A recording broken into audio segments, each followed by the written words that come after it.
This is new. What is this new top fans feature? Bro.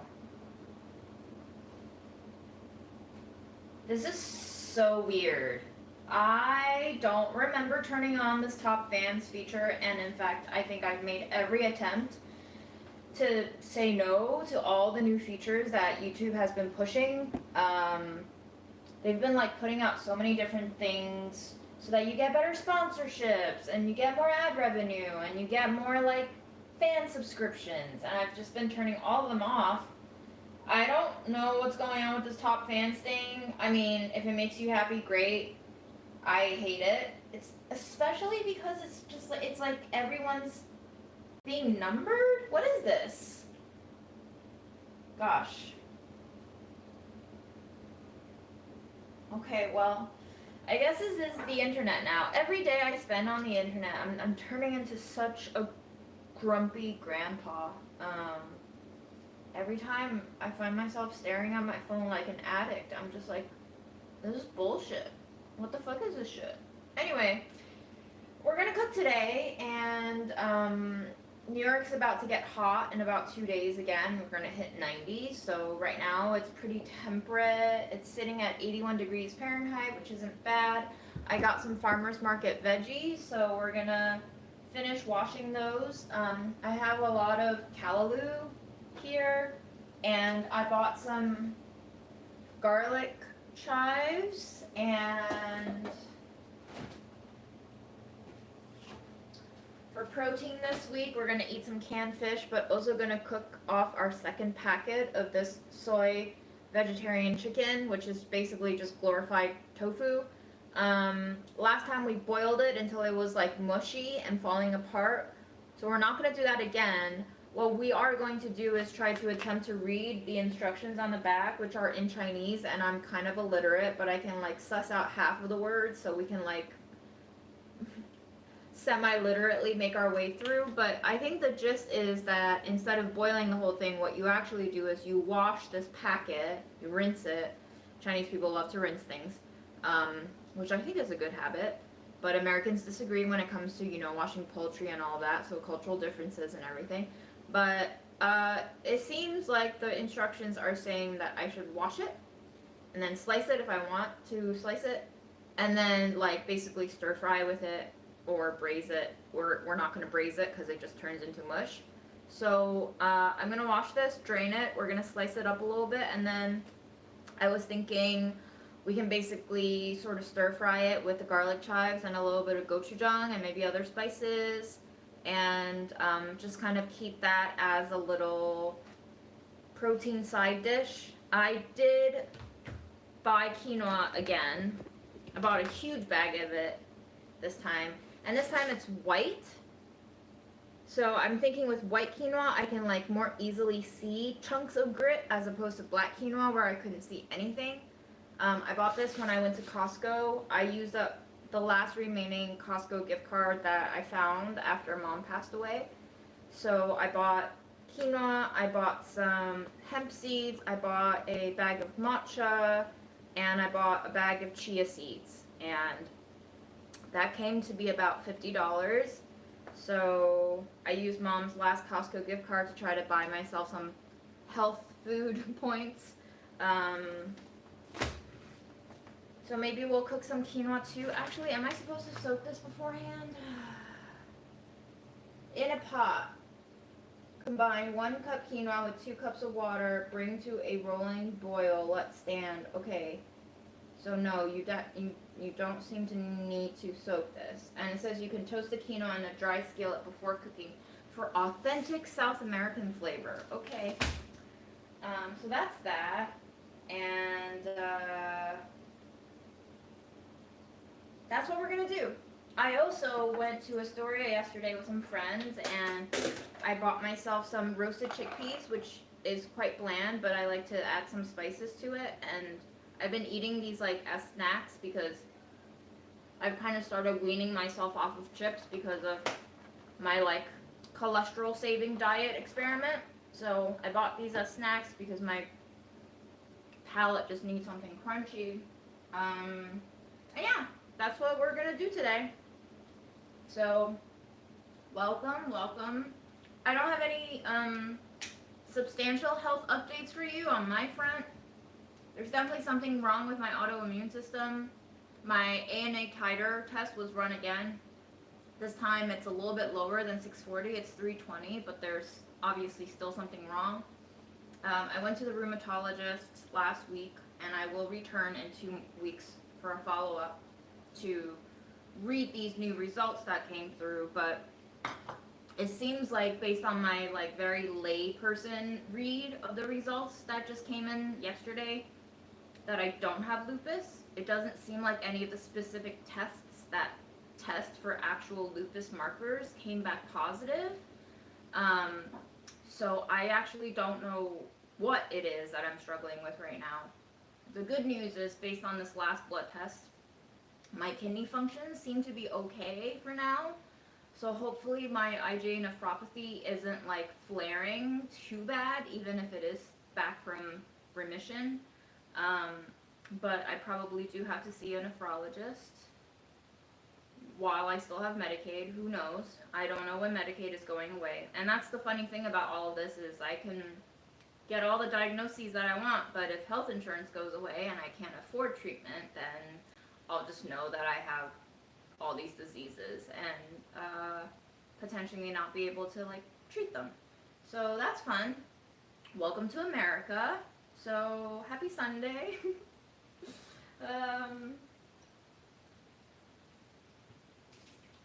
How are y'all doing? Is everyone still alive? Debatable. Debatable what being alive is anymore.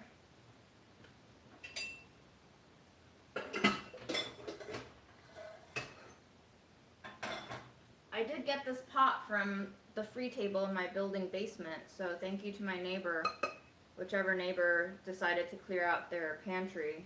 I scored a little 2.4 quart pot, and we can, oh, there's something loose in here.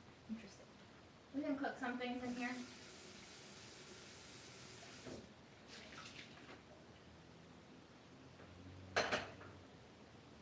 I'm going to read some comments first.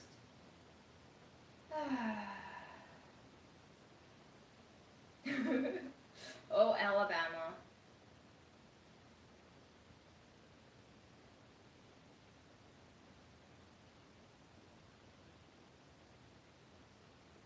Yep. All right. Nice to see y'all. I know it's been a couple of weeks. I just haven't had the time or energy or honestly desire to go live even. The internet is a weird space right now. My algorithm is trying to turn me into a, what my friend calls radical liberal, which is still a liberal, which I guess in terms of conservative and liberals schema, it's the better guy, but it's still liberal. And I think about the effect that all these tech companies like YouTube, owned by Google, and Instagram, owned by Meta, and what they're doing to our collective movement brains. It just feels off. Everything feels off. And I'm starting to worry that we're getting to the point where saying something's off is enough to make us feel not panicked, just enough that we don't do anything further than saying things feel off, which is another reason why I'm finding it harder and harder to be online, because I feel like the internet is now being used very much to keep us asleep, where before it used to be a place where we learned and awoke to certain things. But maybe that time has passed. Maybe we've entered a new stage of development and decline. Who knows?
Okay, so here's the mock chicken, and I'm gonna cut this packet up, and we'll rinse it, and we'll chop it, and we'll stir fry it.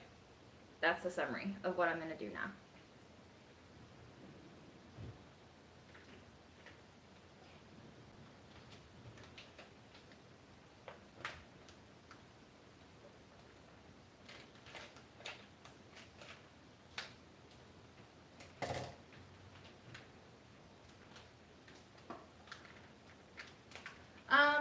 Lee, I don't really know how to say if it's worth getting.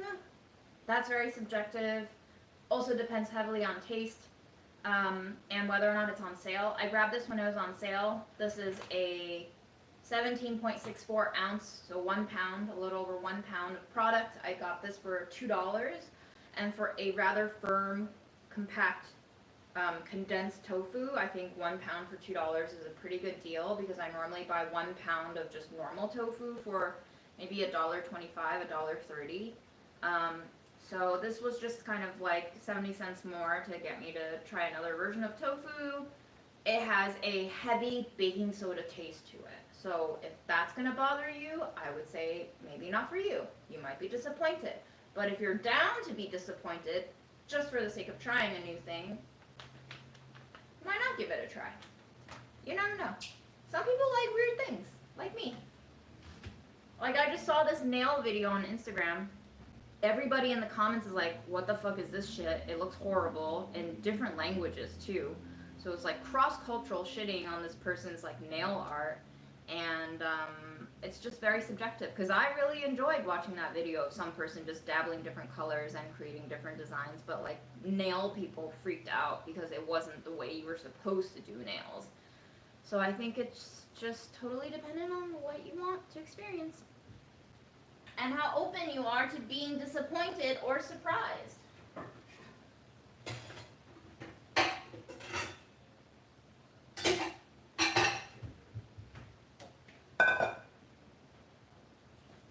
This doesn't taste like meat. It just markets itself as vegetarian meat. And I will say that vegetarian meat has had a long history in Buddhist traditions, because they don't eat animals. So, you know, a lot of like tofu and seitan products have very interesting origin stories. I don't go into these things thinking like they're gonna taste like meat. I just want some different textures and sources of protein intake.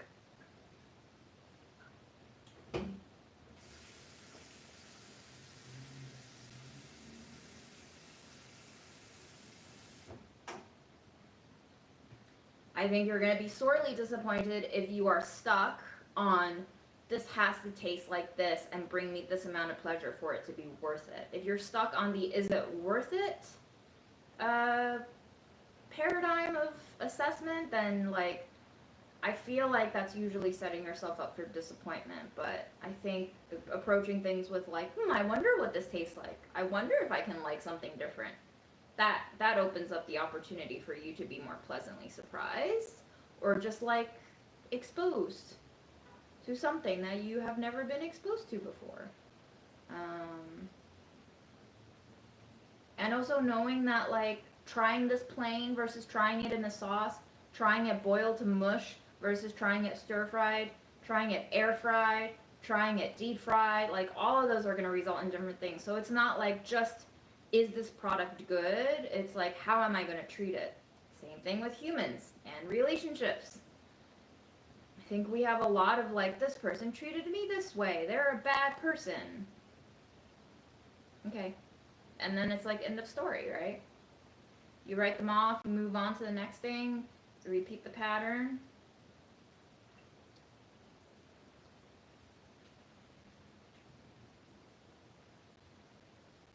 Yeah, this crown thing is confusing. But it's new.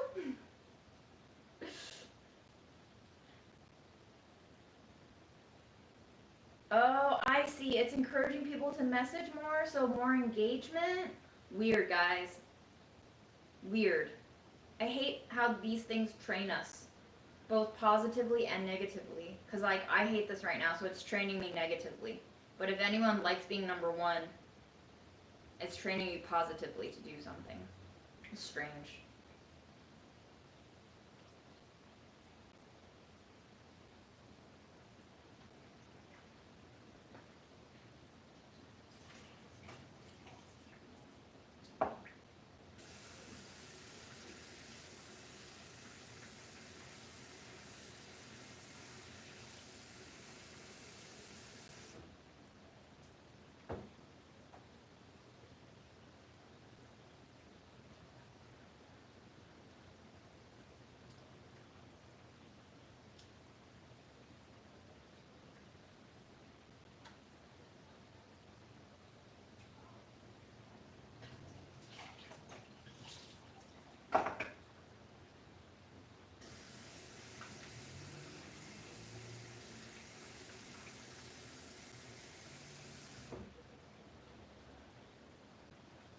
Has a vaguely fishy flavor, like scent. Interesting. Yeah, it's like, it actually smells a lot like my baking soda and oil concoction that I make to take gunk off of jars. Because I guess there's fat in the tofu, and they put sodium carbonate in here, which is like some variant of sodium bicarbonate, which is baking soda. So I think it's creating that same kind of smell. Very interesting.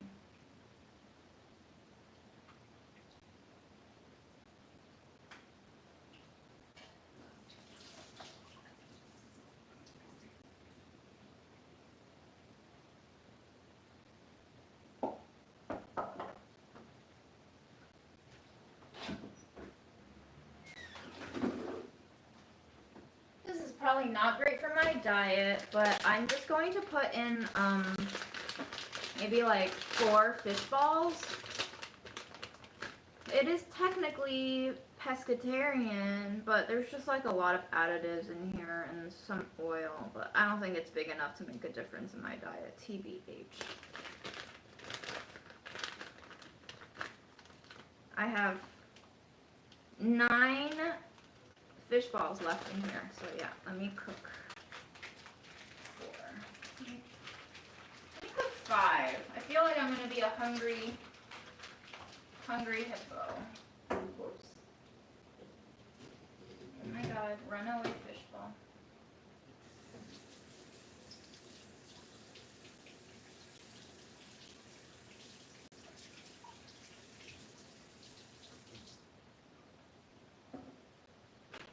And it's been a while since I ate my Cotinopsis lanceolata. So maybe we should add some of that in too.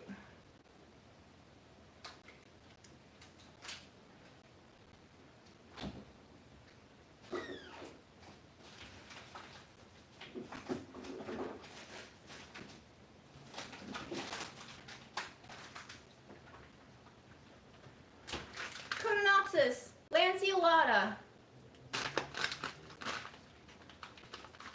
Popular in Korean cuisine, but this one is product of China.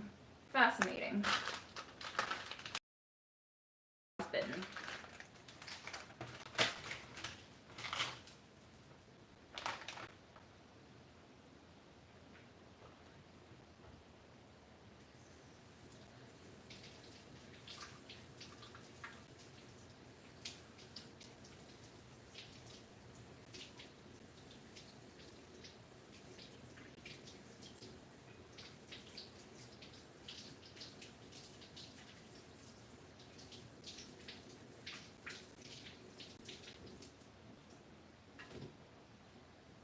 Here's what it looks like rinsed and less frosty. Just like a little tuber root. Okay, a handful of those.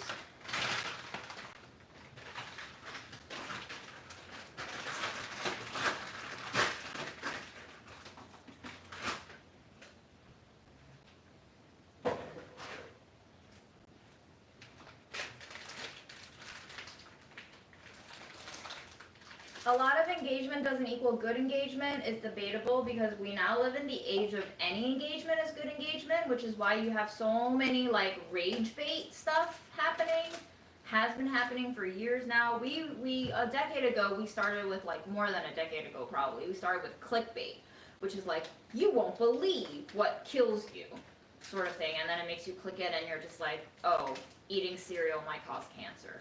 Something very anticlimactic. But now it's just like rage bait. Now people know what sets each other off, and they'll like say something that they know to not be true just to get you to react. And I don't know what's next for us because we just keep like egging this algorithmically driven brain circuit to like extreme infinity and beyond, and I feel like we're all very warped. And I feel like my health is in the dumps because I probably wasn't born with the greatest genetics, and my mom probably experienced a lot of stress during her pregnancy, which obviously affects the baby. But all of that aside, I think we just live in a culture where it's like low-grade inflammation all the time, right? Like increasing rates of stress and anxiety and depression and whatever other mental illnesses, right? And it's just like, who's going to be healthy when we're constantly being like low-grade assaulted? It's like constantly being vaccinated. You're never going to recover if you're constantly being vaccinated. Even if a vaccination is going to prevent you from like a great chaos hazard from happening, you're not supposed to like constantly expose your body to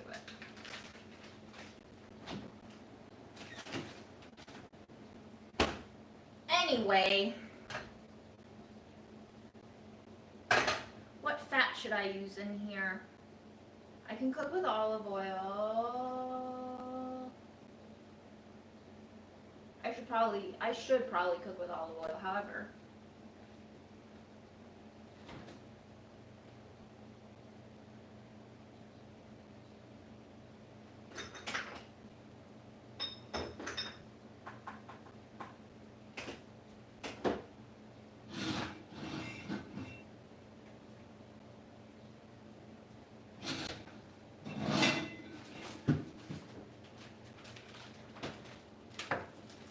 I did get this chili oil from Burlap and Barrel a while ago, and it has like half oil in there, and I feel like it's time for me to try it. So I'm gonna start off with this as my base since I'm already gonna put gochujang in there. It's gonna be a little extra spicy, which might actually be extra inflammatory for me this week, which might not be a good move, but I would like to try this. And the first ingredient is canola oil, so we're gonna cook with canola oil. Can I open this jar without hurting my elbow? Maybe not. Oh, God. This is how weak I am. Fuck. Okay. You ready for the pop? Here, for you.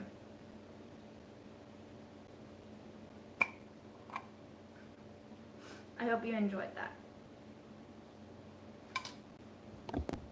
Looks like a lot of yummy garlic, onion, and spices. It smells really nice, actually. Very nutty. There's soybeans in here. There's fermented black beans. Oh, this is perfect for cooking. Amazing. All right. Well, I'm going to go ahead and dry my pot.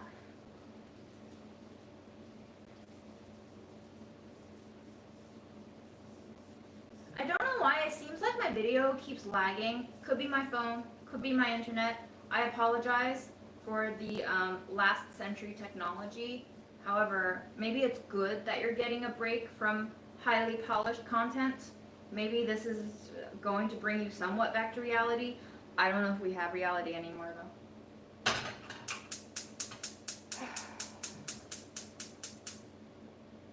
that's not good. Half of my burner is wet and therefore not lighting up.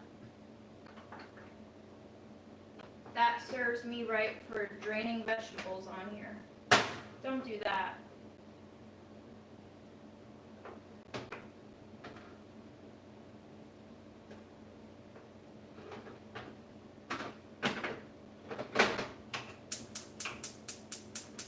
Okay, good. Because I wasn't going to breathe up all that natural gas.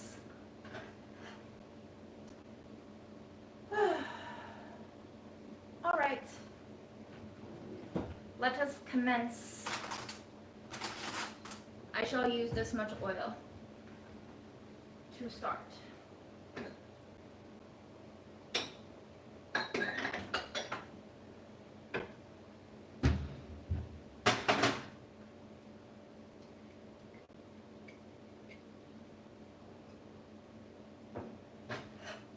Just enough to coat the bottom.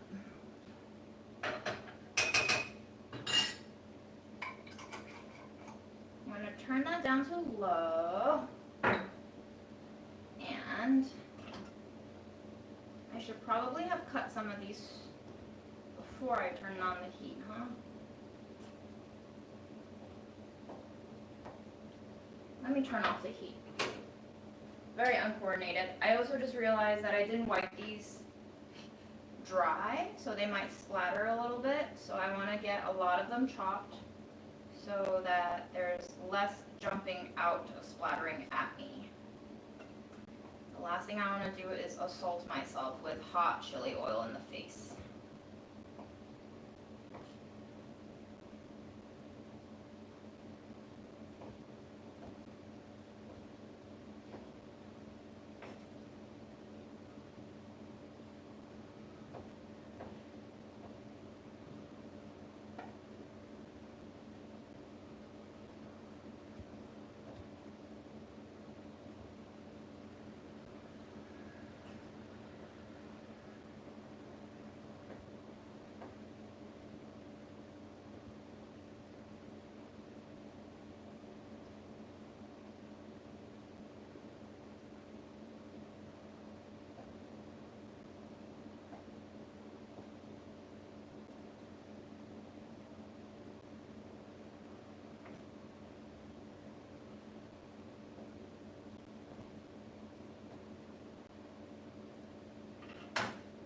Okay, is there any other spices? Yes, I'm going to add some turmeric and black pepper because that's what I do always now.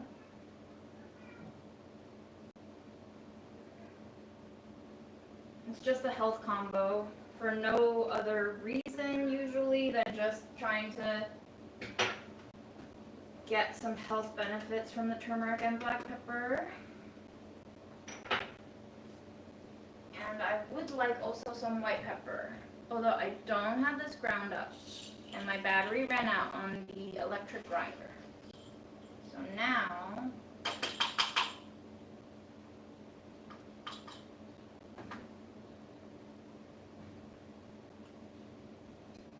I wonder how I can do this.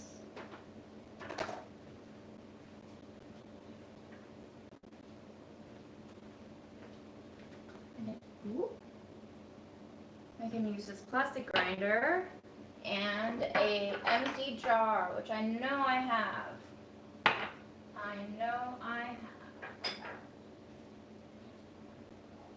I'm going to use this mint jar that's empty.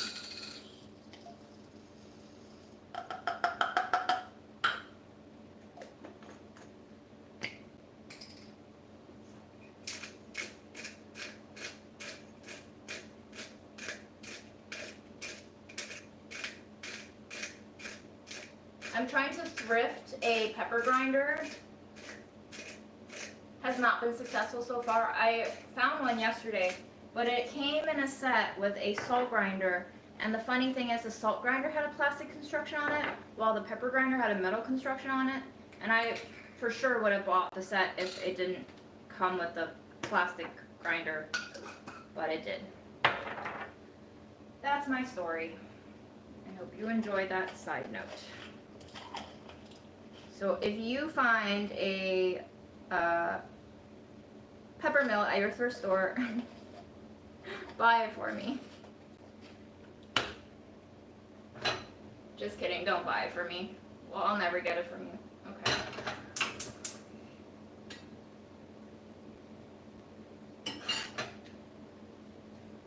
Let me just dab this real quick so I minimize the splatter.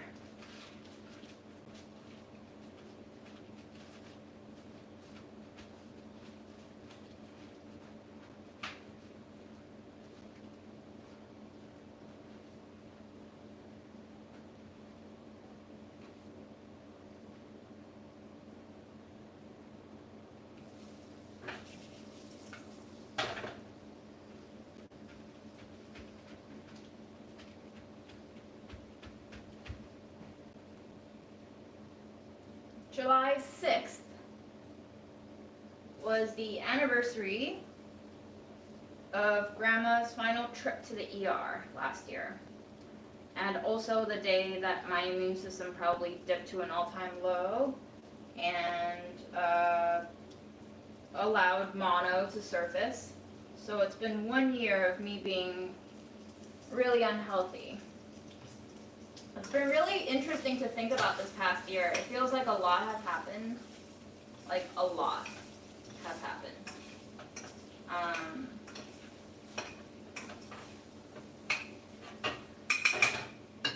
How was your year in review? Where were you this time last summer?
Okay, I probably should have caught this earlier, but there is one stem in here, and I didn't want to throw it out, but now that I've cut it open, I'm finding all this discoloration in the middle. It should be white like this, but I'm gonna toss. I just can't chance it right now. Don't want to ruin a whole pot of good food with one stick.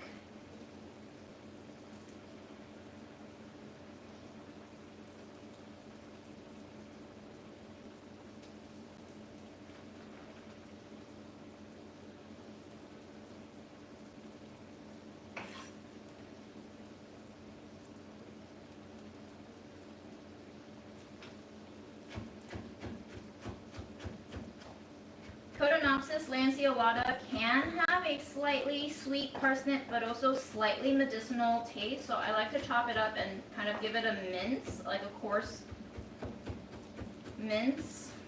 That way it doesn't come at you in like a huge chunk of slightly medicinal parsnip. It can take me out of my flavor experience.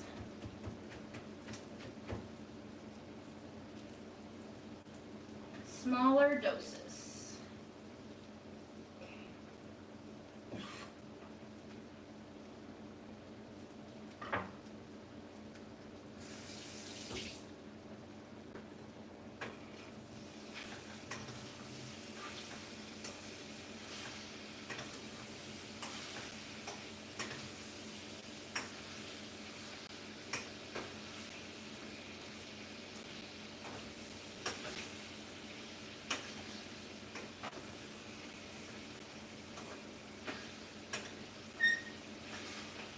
Now it smells kind of mushroomy. I think the fish balls make it smell kind of mushroomy.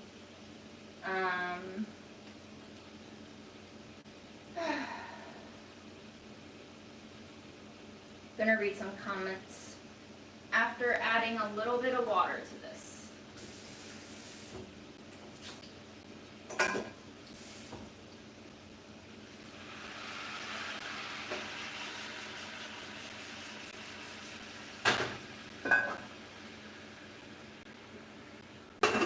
So it doesn't burn. I'm also gonna sip on my mint tea. If you have dried mint leaves, I highly, highly, highly, highly, highly recommend. I have the Euphrates mint. It's been really good as a cold brew. I add like 1 tablespoon of this to a big jar, to like a 28 to 32 ounce jar, and I let it sit for 1 to 2 nights in the fridge. And you don't have to turn the heat on. It's just like a cold brew tea, non-caffeinated, really refreshing and minty, sweet and edgy without the kind of like cooked bitterness.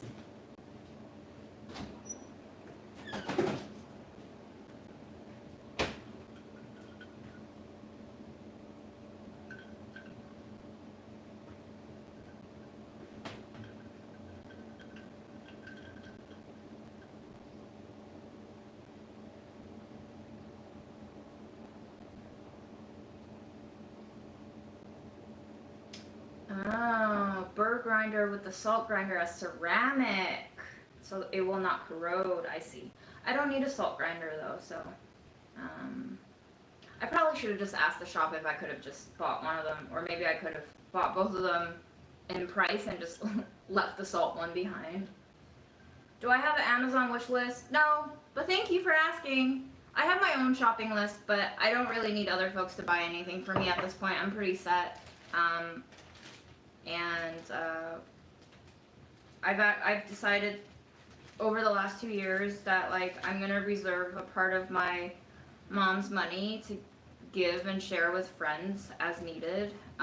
So thank you for your generosity, and I hope that you can share with your friends in real life if they need it, when they need it, because we're all gonna need it at some point. My idea is that if I can like build up this culture of sharing, then by the time when I do need help, hopefully other people will help if they can help. I feel like we've become very individualized and it's very lonely, which then triggers our defense and protection mechanisms to be like, hoard, hoard, hoard, nobody's gonna come save you when you need it, which works us into this death spiral of exhaustion and labor and mandatory, stockpiling just to feel safe. And I speak from the experience of having come from Chinese immigrant parents who have lived through the Cultural Revolution and actual, rationing of food and like starvation. And my grandma came from famine that was before the Cultural Revolution. So there's a lot of that in my like epigenetics, generational trauma, as the kids like to call it these days in pop psych. But, oh, this is burning. This is burning. I've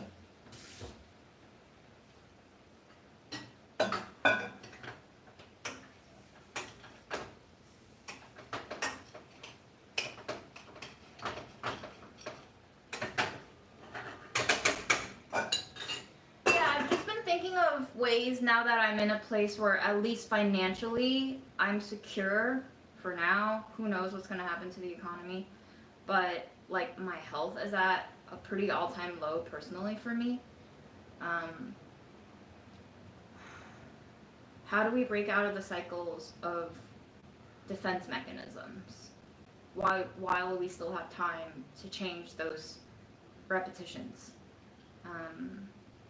Because I do think things work in a cyclical manner. I think, like seasons, everything, there's revolutions built into the rhythm of life and death.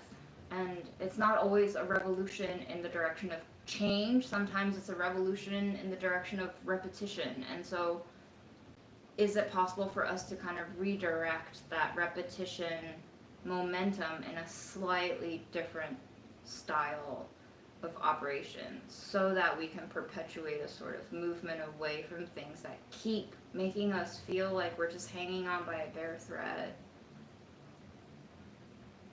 I don't think these are questions that I like really faced until my mom died, and then taking care of my grandma and seeing her decline.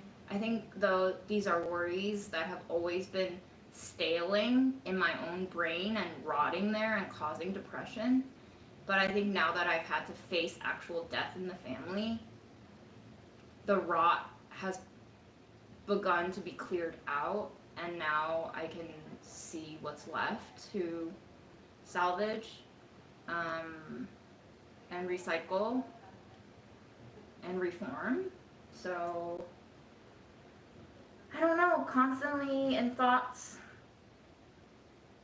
and action.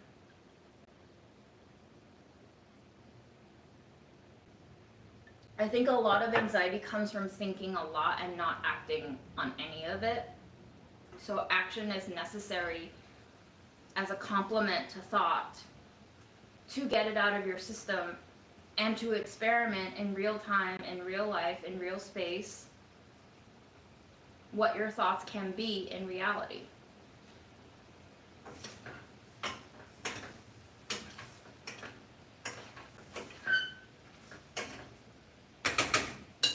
Otherwise, thoughts just fester into fears that calcify into paralysis, and eventually all of your bones and joints are going to become stiff. Like, my joints and bones have become diseased in a lot of ways because I haven't been able to move physically.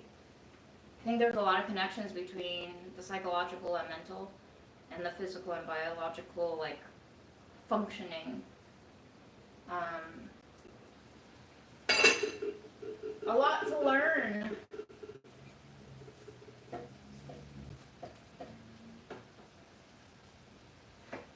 I bought this huge bunch of chives from the farmer's market for $3. So I guess I'm going to use all of it because this is going to stink up my fridge anyway, even if, probably worse if I don't cook it. So this is just going to be a very chivey dish. And it's great because I'm not going to see anyone this entire week, I don't think.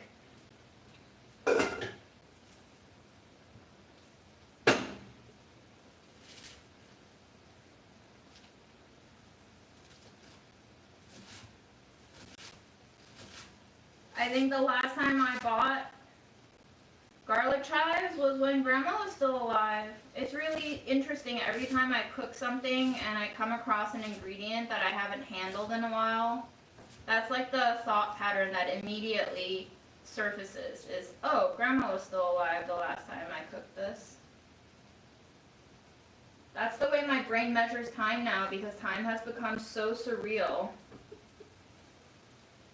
Time in my brain is now all measured in relationships.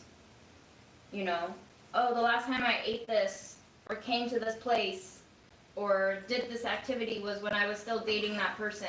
So that must have been 2023 summer. I don't know if your brains work like that, but I can't think of time outside of like relationships anymore. And not just like romantic relationships, but like every kind of relationship, just human dynamic, basically. You know, I'll measure my life from when I was still employed at Delish, or when I went to college. But outside of that, like, 2018 doesn't mean anything to me until I'm like, oh, I worked at Loring Place then, and I saw my pastry chef friend Diana every day, and that's also when I started working at Delish. part-time.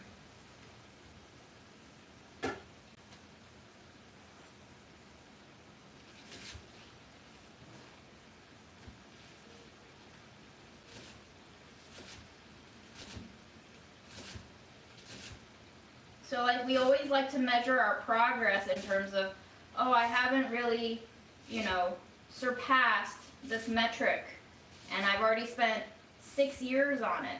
But really, when I think about things, it's all about who was I in relationship to this environment or this group of people, this social network, framework, context. So maybe relationships are actually the most important things in our lives.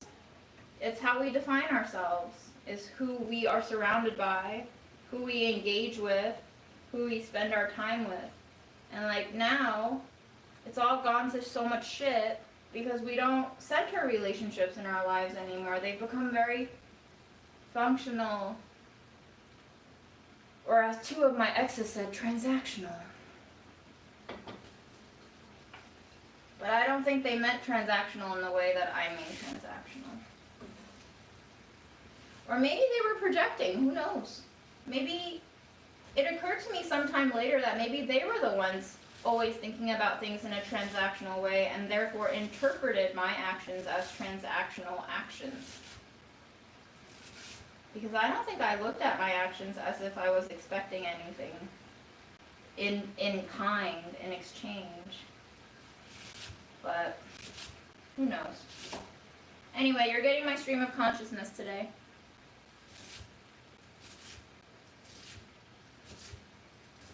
And I didn't give you my emotional score. I'm feeling kind of numb today. Not in a bad way, just in like a I'm too tired to think way. So it could either be a 5 or it could be a 7.9 to 8.1. I don't think it is an 8.1 though. It might be a 7.8.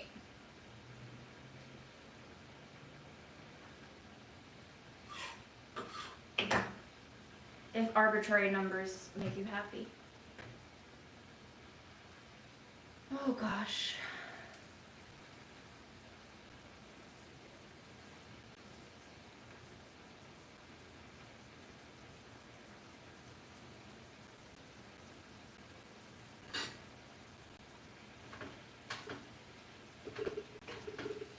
Dollar Tree has a lot of stuff. I actually just bought myself a bag of honey wheat braided pretzels the other week from Dollar Tree. And let me tell you, I enjoyed that bag to hell. I forgot how much I love honey wheat braided pretzels.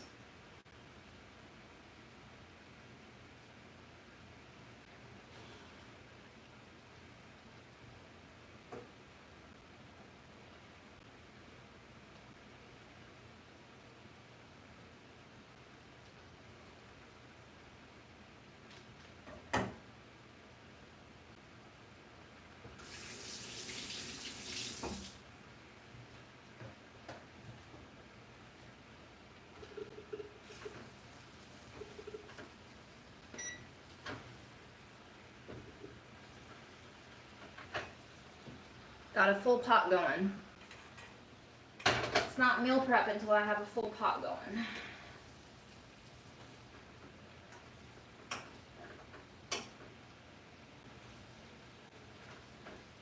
Okay, I do think I need a little more oil in this.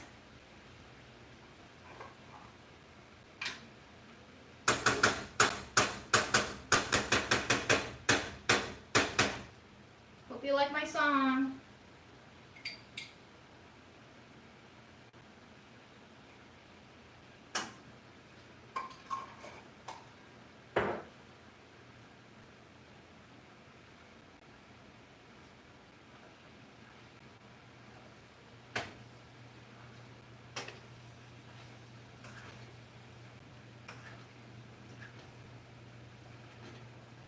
All the Reddit threads that I read about people like decreasing their cholesterol within a matter of 2 months, they went full on hardcore.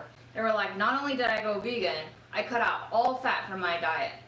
And I guess I could technically be doing that, but I have a feeling I shouldn't be doing that because I am already starting to feel kind of crumply and sad inside from not having cheese and as much yogurt as I used to, and not being able to use butter, and not eating any meat. This weekend I was out with friends and I saw meat, and my body was just like, meat. You want meat, don't you?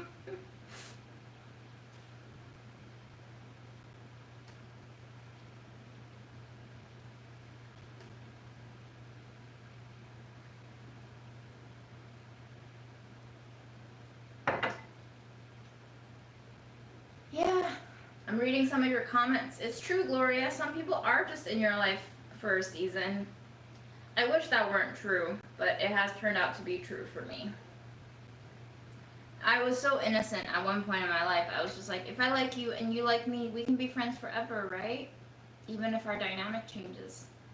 But I don't know. I think people are reserved with their energy and space, and maybe things are becoming more and more transactional than I imagined the norm to be.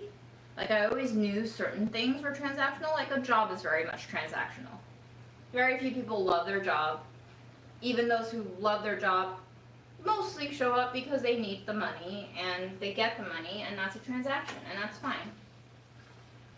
I had looked up to relationships, romantic relationships in particular, as an extension of family, as an extension of a space where you can take a break from the transactional nature of how our society functions, and a break from currency. But I am realizing that a lot of people still use each other in romantic relationships as currency, if not financial currency, then like social capital currency in terms of the networks and connections you can have to other people, proximity to power, sexual currency in terms of just being a body to fuck and be around and be cuddled by, loneliness currency, that they just don't want to be alone. They might not really love you or even enjoy you as a person. They might just not want to be with themselves, so they use you as a way to escape. And I think realizing that all of these were potentials and even probabilities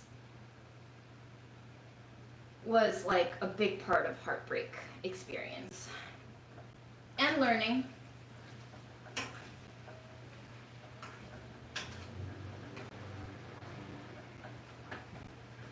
Okay, time for gochujang.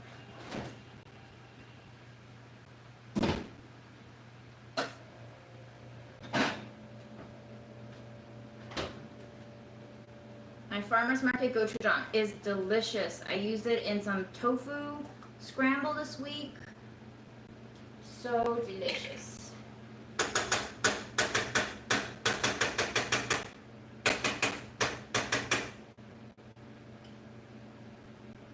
I saw someone ask about Memo. He's been hiding in the closet a lot, and I thought it was just because it was hot and he goes there to cool off because it's kind of like sectioned off from the rest of the moisture in the house. But it hasn't been that hot these last 2 days, so I wonder if he's like just sick of me, or maybe.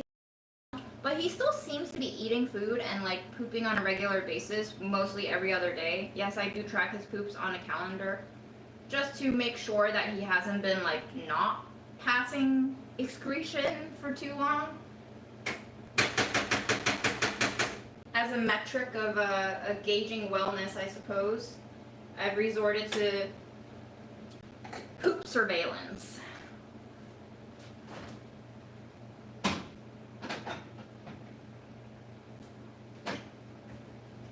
I'm also going to grate in a little fresh ginger.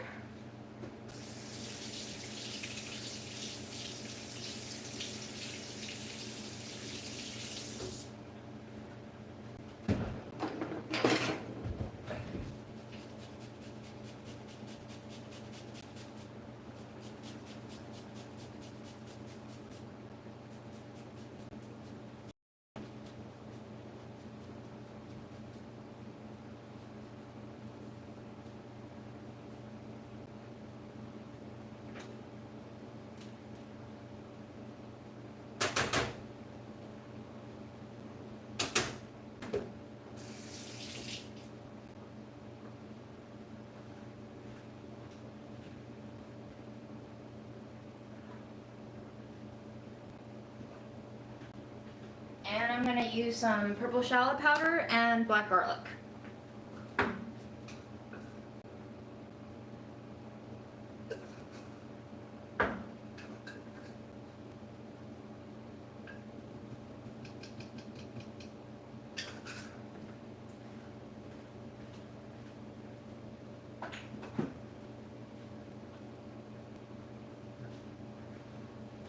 And also a little bit of smoked pimenton because I've been, I think, craving meat.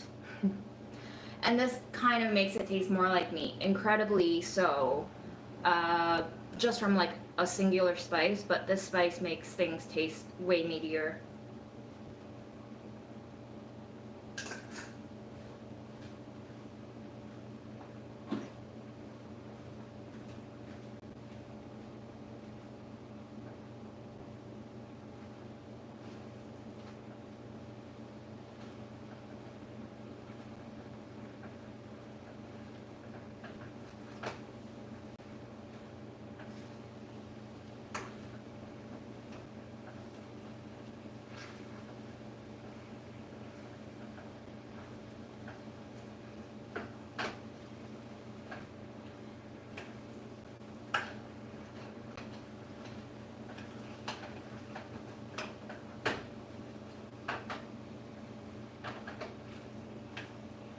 Okay.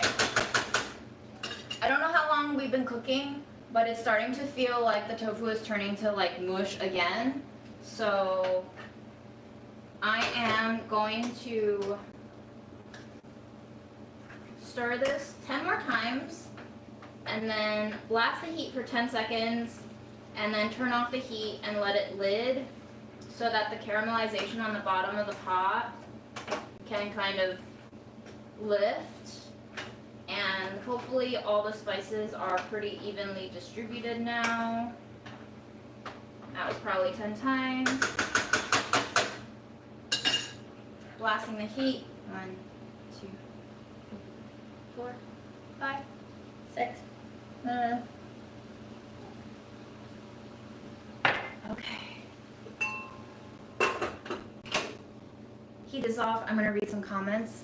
And I think next I will be starting the quinoa so that I have some grains to eat, because I've noticed that if I don't have actual carb to eat, I get really snacky in that, like, I didn't give my body nutrients, I need to binge on everything in sight. I've been experiencing that for the last week and a half, and I've noticed that it happens most on days when I don't have enough carbs in my diet. So I'm a carb girl now. We're gonna do some quinoa, and then I'm also gonna blanch the callaloo so that I have greens to mix into my canned fish for the next few heat wave days.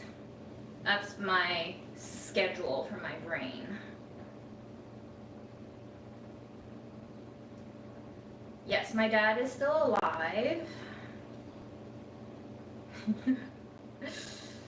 I do still have my dad, indeed.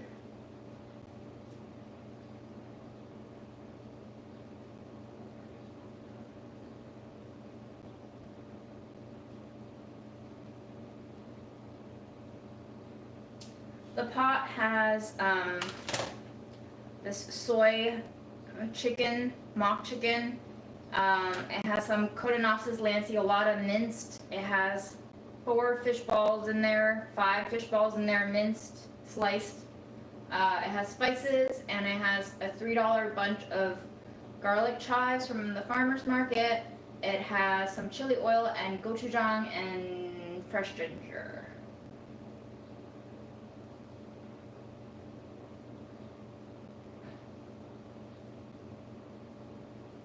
Maybe the person was giving away the pot because it burns easily. That actually has a kind of like a stamped bottom, so it's a heavier pot. It didn't burn, actually. The food got stuck because I only used like 2.5 tablespoons of oil for that big pot. So food will get stuck in a stainless steel surface, but it didn't burn, so that's good. I think with cheaper pots, like, you just have to keep an eye on it. You can still very much cook in it. It just may not be as convenient and walk-awayable as a Le Creuset, maybe.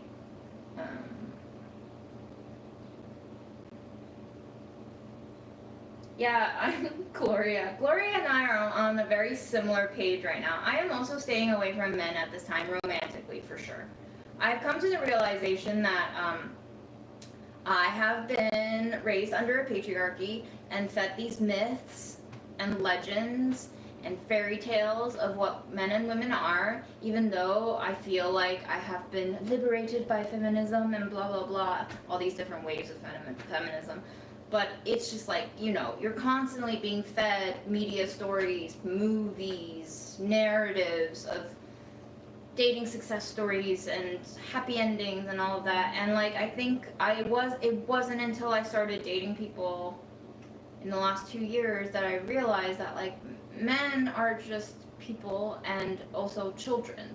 We're all children on some level. Like, we have sustained experiences, positive, negative, traumatizing ones that we're not yet fully over and, you know, processed from, that like we've held on to. And so that part of us is still very much children. And like, I think I was looking at men from a certain patriarchal schooled lens of the ideal man, or like what a man can be for me in my life,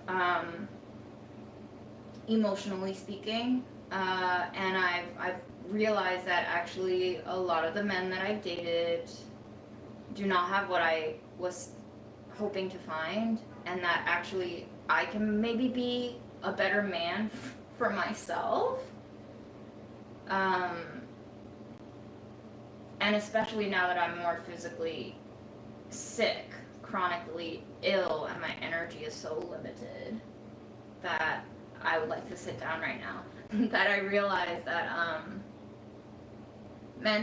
most men won't be able to give me what I need at this point, what I want at this point, and it's not any of their fault. It's just really sad overall that we've been led to believe and perform in such a way that isn't actually what we're capable of, because we haven't been like built up in that way. And yeah, that took some experience and soul crushing experiences to come to terms with and realize and integrate.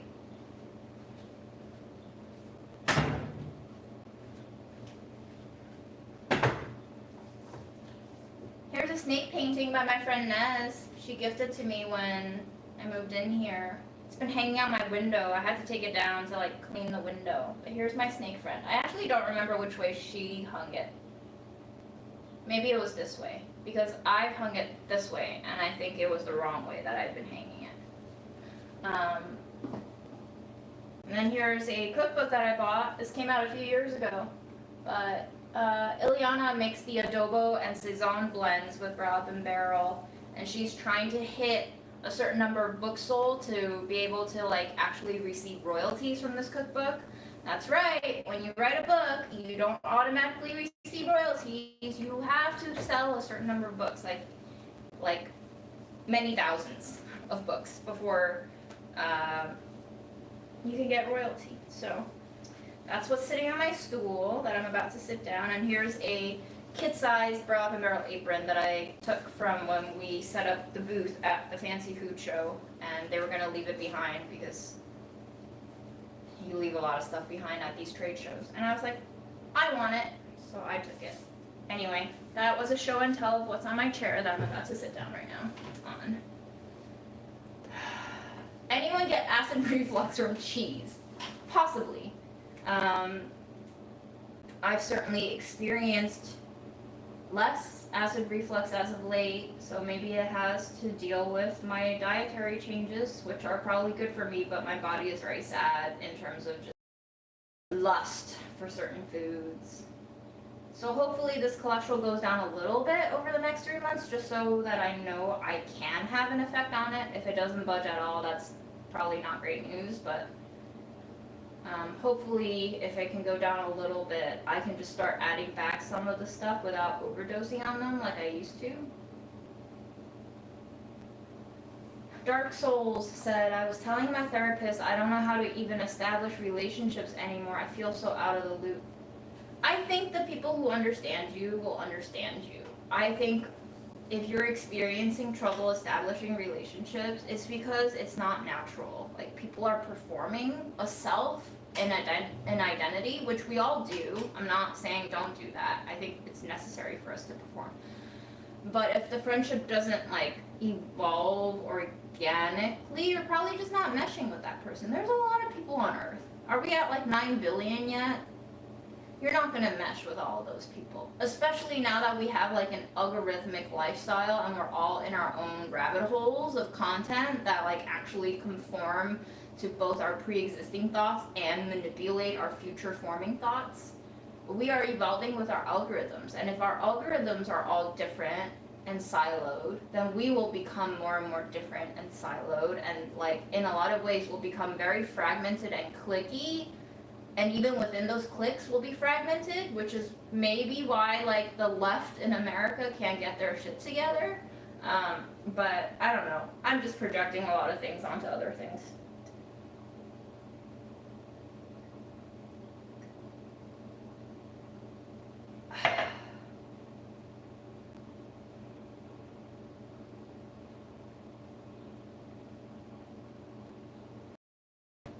Healthy relationships require us to first get in touch with ourselves and to honor our own bodies and needs, so that we're not seeking other people to fulfill those needs for us and then becoming emotionally crushed and disappointed and dejected when we don't get the things met by other people, because that spirals us down into a negative feedback loop of other people don't care enough about me, it must be because I'm broken.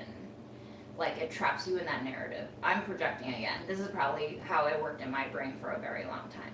So now I had to like come to acknowledgement of what are my social weaknesses, what are things that I care for, what are things that I don't care for, what are the trade-offs I have to make in order to have a friendship, is it worth it for me to make those trade-offs? Because our energies are limited depending on our physical capabilities, our mental capabilities, our spiritual connections too. Like, some people are really spiritual, like way too spiritual for me to be even cognizant of what it is that they're frequenting on wavelength wise, you know, like, so it's hard for me to like catch people who are out of my frequency. And I think about that a lot. Like, are you on the same frequency? Are you on the same wavelength? Because if you're out of sync, sometimes it works. Sometimes you can form music with two melodic lines that are not totally in sync, but they're complementary to each other and you sound beautiful together. But some of them are just like so out of sync and like messy and chaotic that you would rather just end the noise once and for all and have some peace, have that relationship. So it takes a lot of trial and error, just like finding a therapist, just like finding a job, just like dating. So if you don't have energy to do all of that, and yet you still want it so much, you end up pouring energy that you don't have into this investment gamble of, I want my investment back tenfold, and I want this relationship to succeed so I can get my investment back tenfold. And then you end up with a lot and resentment and like brokenness when you don't end up getting that investment back tenfold or even at all. And so you just end up like even weaker and poorer than you were before. Again, me projecting a lot.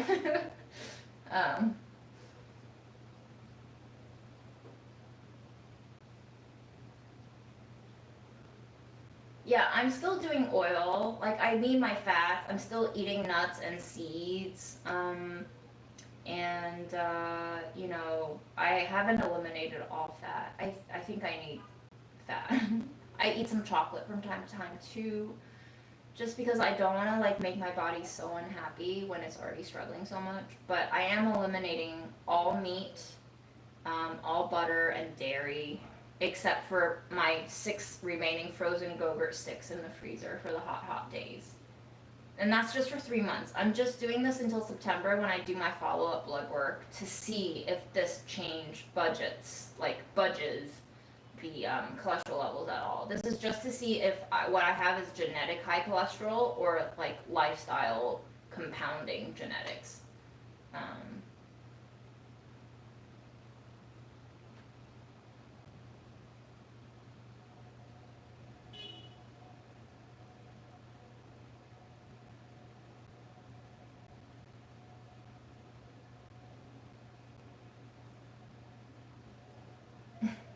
Karen.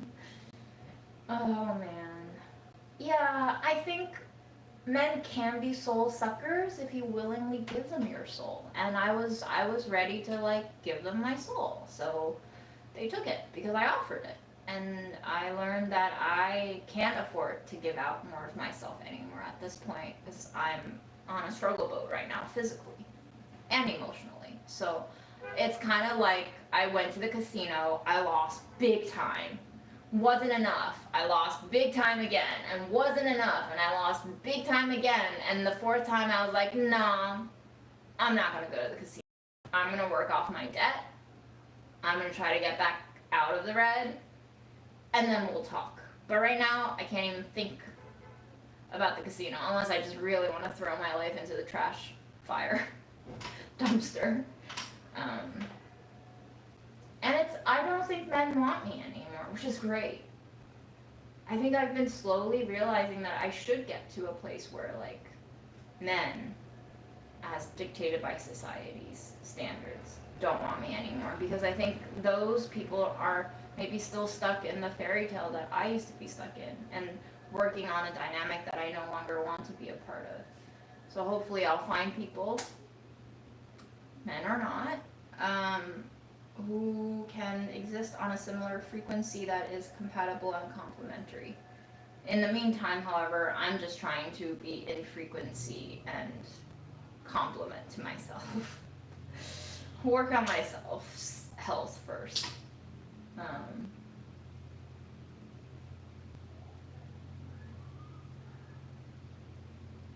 Yeah, people do weird shit. I think some of the men that I dated meant well, you know, they tried their best. I don't blame them. I don't hold grudges against them.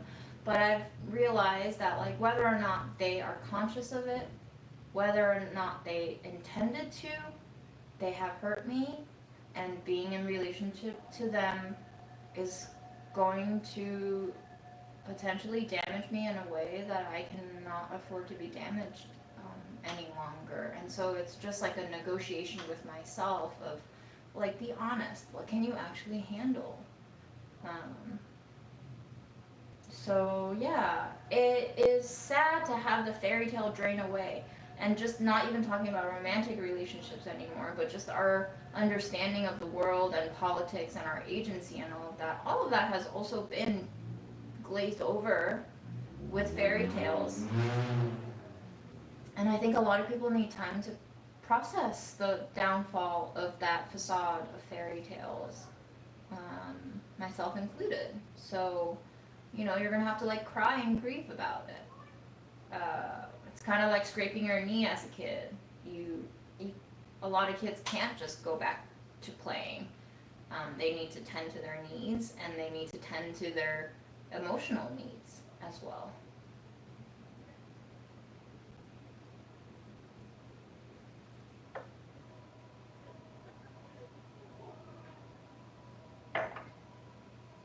I think my stream is lagging. I think everyone's stream is lagging because of me.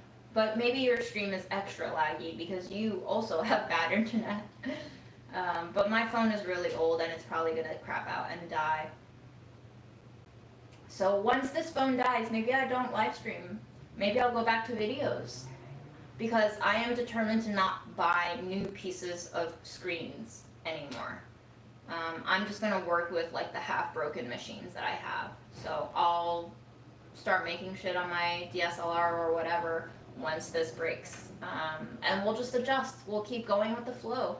I think working with half-broken things and half-broken circumstances evolve you in ways that you did not plan for, and therefore is a very cool way to be surprised by changing circumstances. An exercise in continual adaptability. Another life within a life.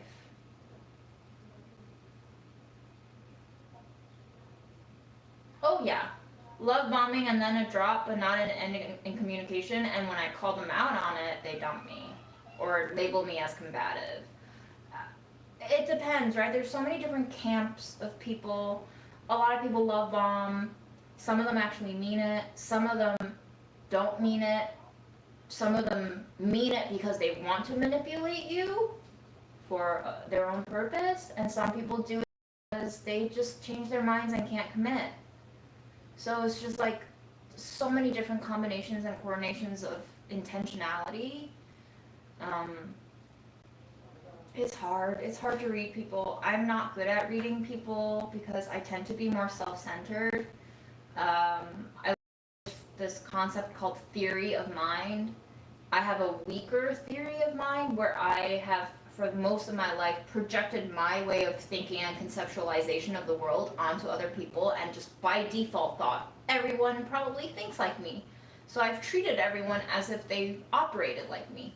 But I have learned in the past few years that people do not operate like me. A lot of people don't. Most, in fact, don't. So I can't assume any longer that like what they say in this context is what I would have meant if I said that in that context.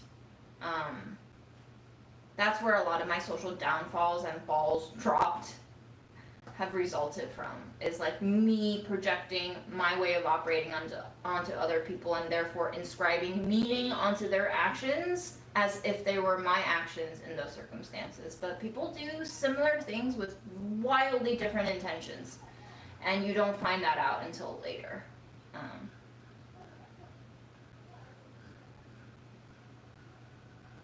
Enjoy your walk, Gloria. That was a while back. You're probably gone. Bye. I don't know what my Myers-Briggs is because the really long online quiz told me I'm an INFJ, but my friend Abe, who's very into personality quizzes, has typed me INFP, I think. I don't know what the difference is, but there you have it.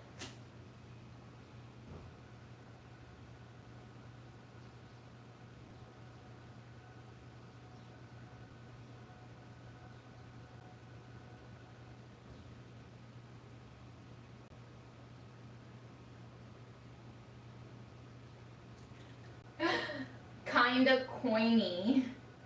To your son's question, I live with my cat Memo, and I have so much stuff on my fridge because honestly, I access my fridge a lot. I eat a lot, I cook a lot, and the fridge is amazing because I can buy magnets and I can basically decorate it with all sorts of memorabilia without it having to be framed and hung or taped to a wall that leaves permanent damage. I can reshift everything by just moving the magnet, and it helps me process my grief and my joys a lot.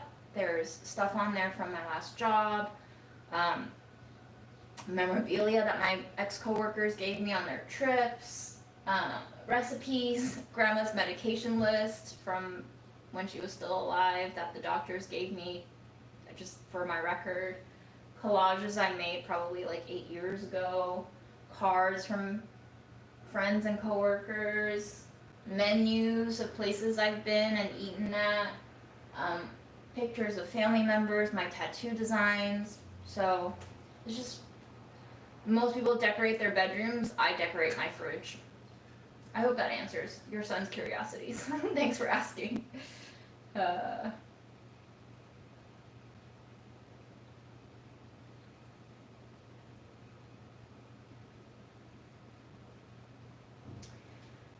Yeah, also, like, right after you've lost someone, I just read Freddie's comment, right after you've lost someone that you had deep relationships and love for,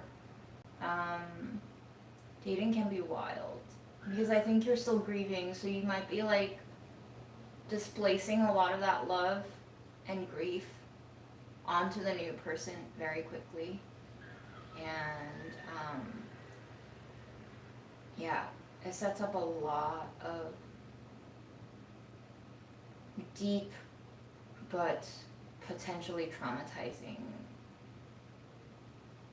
traps for emotion, almost, because you don't know the new people that you're dating very well at all, and so you're handing over a lot of personal weight and meaning, what most people might call vulnerability, onto an almost stranger that you're hoping is a good person because you want them to be a good person, because at this point in your life you need good people. And so you are optimistic. And optimism can hurt when met with reality. So, yeah. Okay.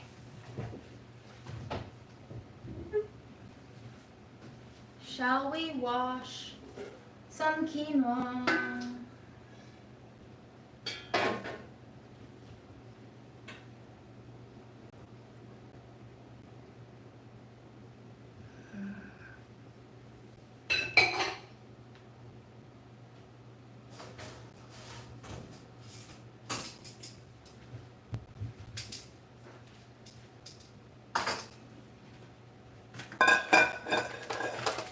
I give thanks to Mom for leaving behind some Costco gift cards. I've been able to not only buy stuff for myself, but share them with friends who didn't have Costco memberships. And we've all gotten to experience the magical beauty of Costco. Thanks, Mom. And thanks for this quinoa. I'm sure if she were alive, she would be like, thank God. So I guess, thanks God for assigning me such a caring mother who unfortunately did not take good enough care of herself. But we learn. Alright, I believe the instructions said 1 cup quinoa to 2 cups water. How many servings is that? Okay, a quarter cup is 1 serving with 160 calories and 6 grams of protein and 3 grams of fiber and 3 grams of fat. So if I want to cook for the week, I should probably cook 2 cups. Then I can have a serving every day.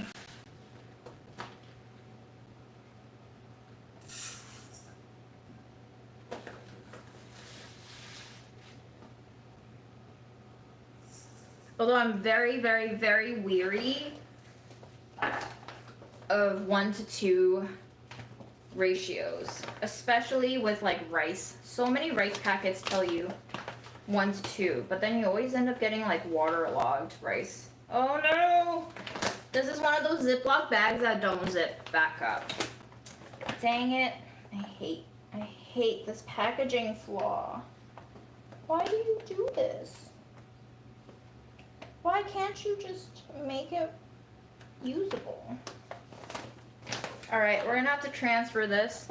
Great, we have this empty jar. We shall transfer it.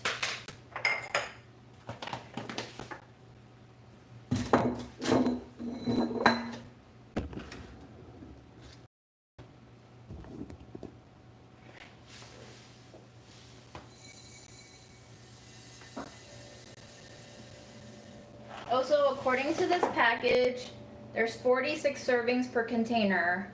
If we divide that by 4, because each serving is a quarter cup and I'm cooking 1 cup at a time, that's approximately 11 batches of quinoa, and I've cooked 2 cups. So I've almost used like 20% of this bag for 1 week. So if I ate quinoa every day, 1 serving every day, this bag would last me a month-ish. Not bad.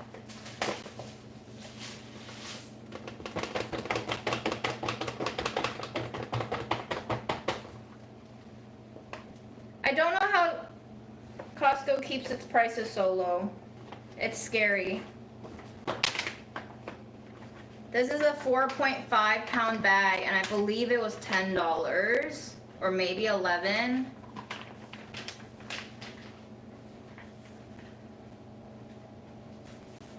I'm gonna use that as a poop bag.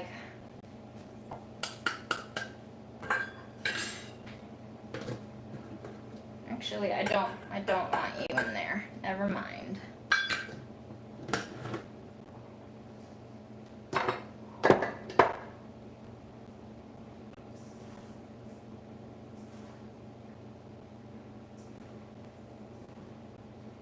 I actually didn't plan on buying quinoa because I was so traumatized by the black quinoa.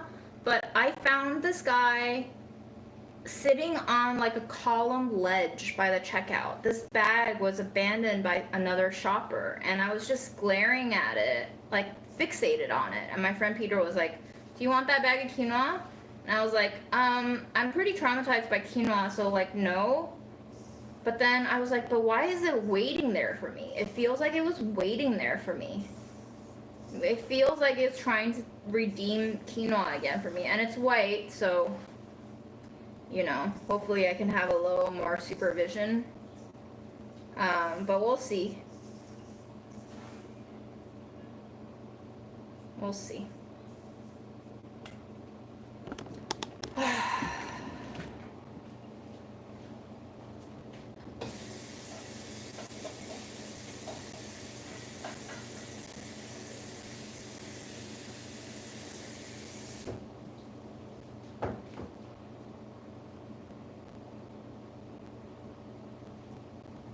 All this gift carding from mom is tempting me to buy a Costco membership, but I literally only go to Costco like maybe 2 times a year tops.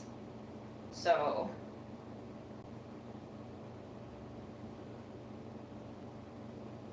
you don't like quinoa.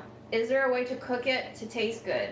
Why don't you like quinoa, and what don't you like about quinoa? Because people say that a lot about food, like tofu. But tofu is supposed to taste bland on its own because it's literally just soybeans. If you cooked a pot of black beans and you didn't season it at all, it wouldn't taste that good either. But if you added oil and garlic and onions and tomato and a little jalapeno and some spices, and maybe you put a little ground beef in there, that would be very different, wouldn't it? So if you think it tastes too earthy, add some fat to it to balance it out. Add some acidity to it. Toss it into a green bowl with a lemony vinaigrette, maybe made with olive oil, or dress it up with barbecue sauce even, and throw some, roasted chicken in there if you eat meat, or roasted carrots if you don't. Add some crumbled feta or blue cheese in there for a little funk and fat and salt. Mix it up. Use it as an ingredient. Don't treat it like it's a main. This is something that I think I was like very attuned to without even being conscious of it as a Chinese kid. Is like my parents used meat as a side dish, right? Chinese people don't really eat meat as a main the way Americans do. I never grew up with just like, bam, a whole steak on your plate. Like even when my mom cooked pork chops, it was there as a side dish. Like nobody would eat a whole pork chop. I would just like slice 3 strips off of the pork chop and then eat it with my rice. Starch is usually the main, and it's like there as a filler. Almost like a lot of African cuisines when they have swallows. So yeah, think of it as an ingredient and not as the star.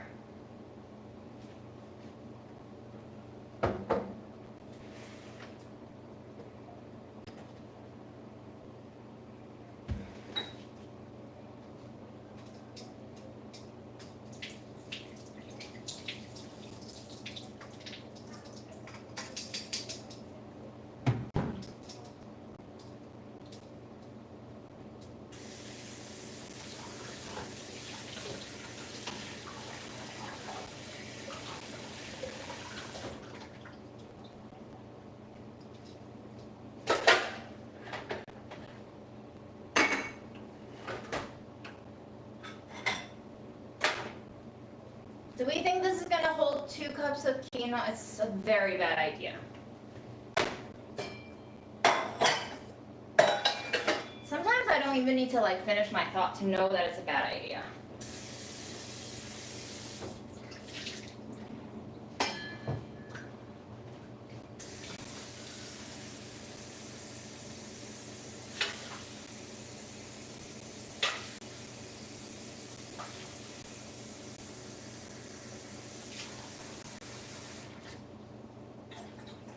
Okay, about 4 cups of water in here. I'm going to set it on the heat. I'm going to start the heat process.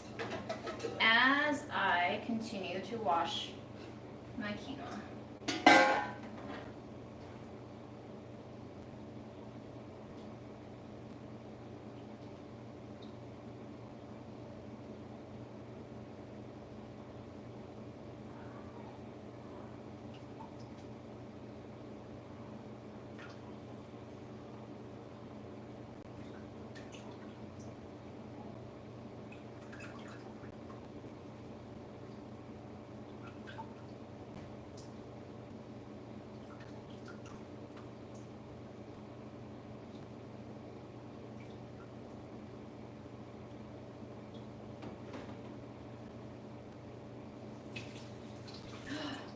Are we missing Gary today? Is Gary not watching us from his bathtub? We miss you, Gary. Hope you're having a nice bath.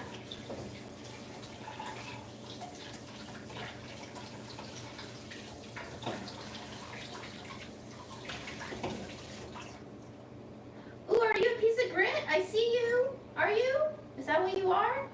You look like potential grit.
Okay, this strainer is like fine mesh, so I don't think it's gonna let any of the grit through.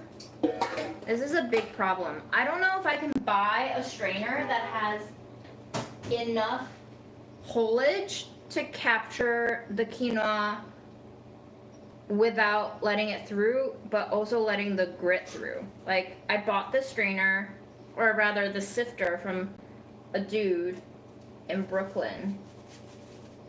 Oh, maybe. Wait. It's not falling through this one.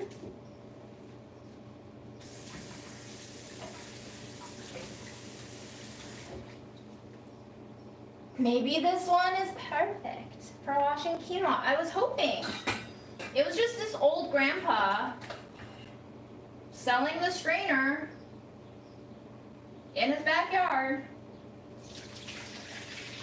Okay, I'm gonna, maybe I should have a bowl underneath here to potentially catch stuff. I'm gonna pour this through and see if it catches. Yay! Oh my gosh.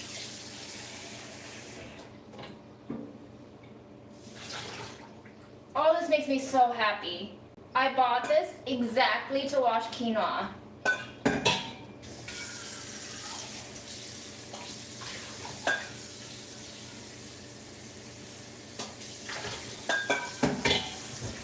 How amazing. Okay, it did let through some. It let through some. However, it only let through what I can count to be 5. 5 grains of quinoa, which I think is a great success rate.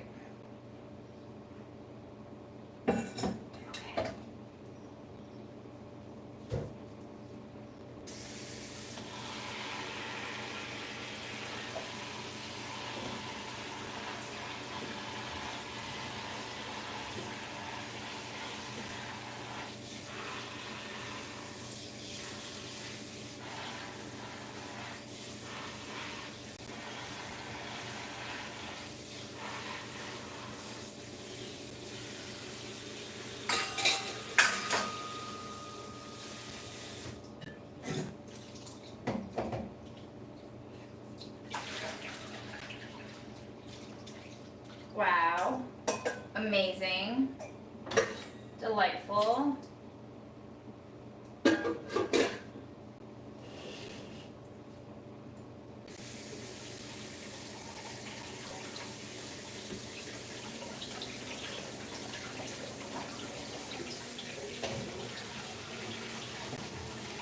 I'm so traumatized by my black quinoa experience, guys.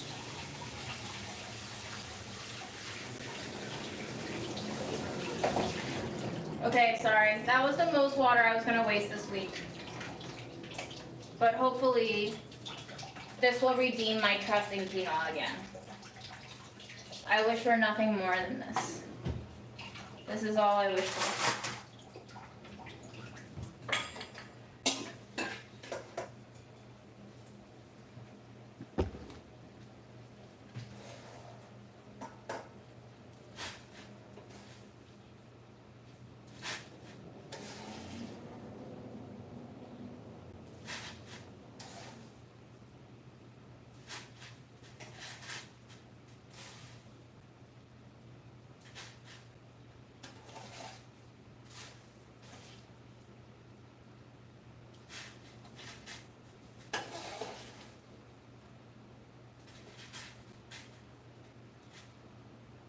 But also experiencing that gritty quinoa made me realize how labor intensive is the harvesting and the cleaning production involved in packaging quinoa for the consumer, you know?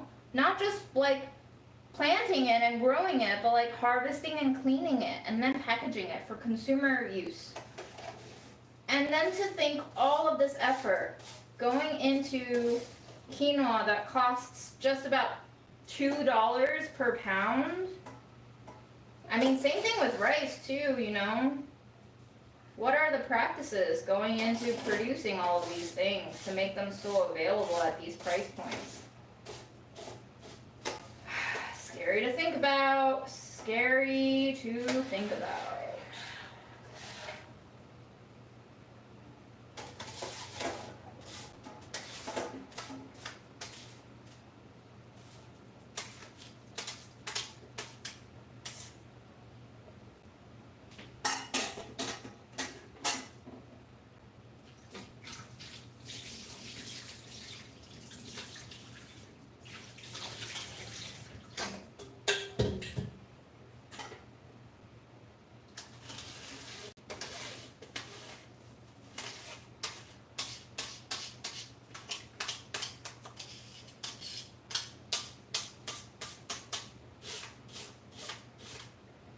I'm getting every damn last grain out of here.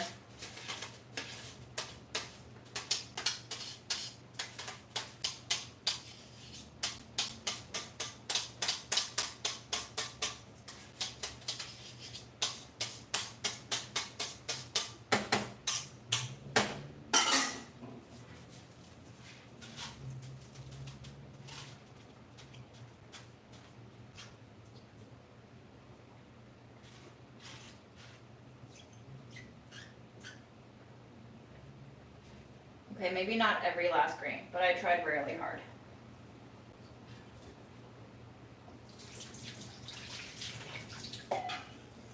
The heat was starting to burn my fingers, so I thought, maybe let's not do that.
Also, to flavor quinoa at this point, I could totally be oiling the water if I know I'm not going to pour any of it off. It's different than like cooking pasta and draining off so much of that water.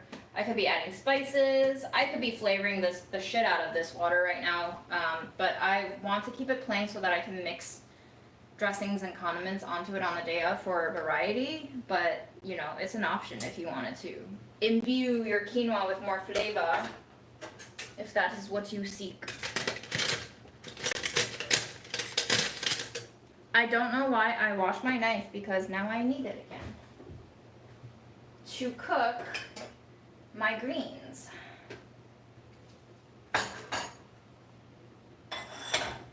But maybe we use this pot to blanch. Maybe we taste this.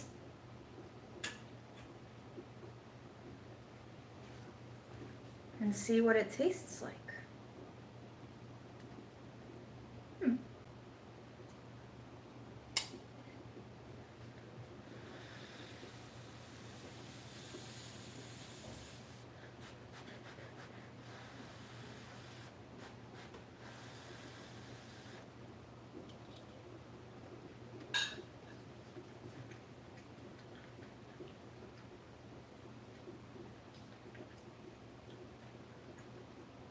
It's a little spicy.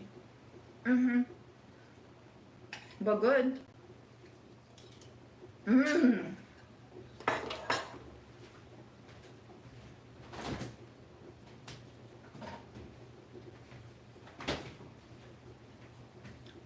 I have this honey lemon marmalade with vinegar jam from Acid League. I've had this since I worked at Delish in the pandemic. I got this as a sample when I was still in food media, and they were all trying to like throw products at me so that I could put in my video. And I've been using this in savory cooking as like a sweetener, because I don't actually, I don't love the taste of preserved lemons, but it works super well in savory applications. So I'm actually going to add a little bit in here, just to tamp down some of the spicier notes, just a little.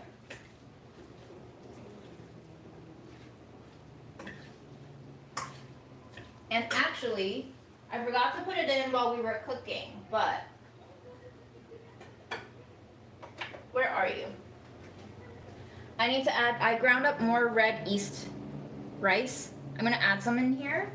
I'm actually gonna add a little bit to my bowl first to see how it tastes, but it's like reddish, brick red, beautiful color.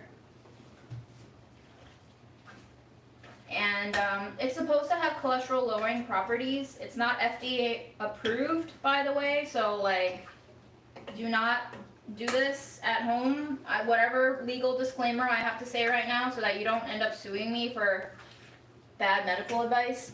But yes, I've been adding a little bit of the red yeast powder into almost everything that I've been eating. Even my sweet congee, which was a mistake. It added a certain type of savory edge to the sweet congee that I kind of regret putting in there. But anyway, lessons learned. Here we go. It taints everything red. So it's used a lot in Chinese barbecue. If you ever see the Chinese barbecue roast pork and it's got that like gorgeous glazy crimson color on the outside, usually it's red yeast rice that's used to dye it.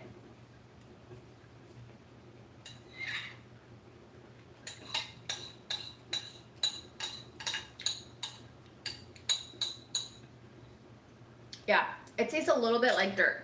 I actually think I made a mistake and ground this too fine. My previous batch was a little bit coarser, like cracked black pepper coarse, and now I finally ground this, and I think it's adding like a certain earthy flavor that I didn't get before. But maybe it just means that I can absorb it better now because it's like more powdered. Who knows?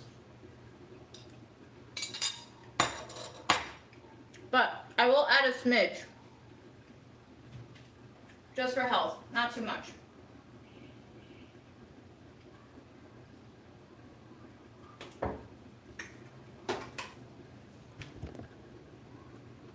It's like a blush tint almost.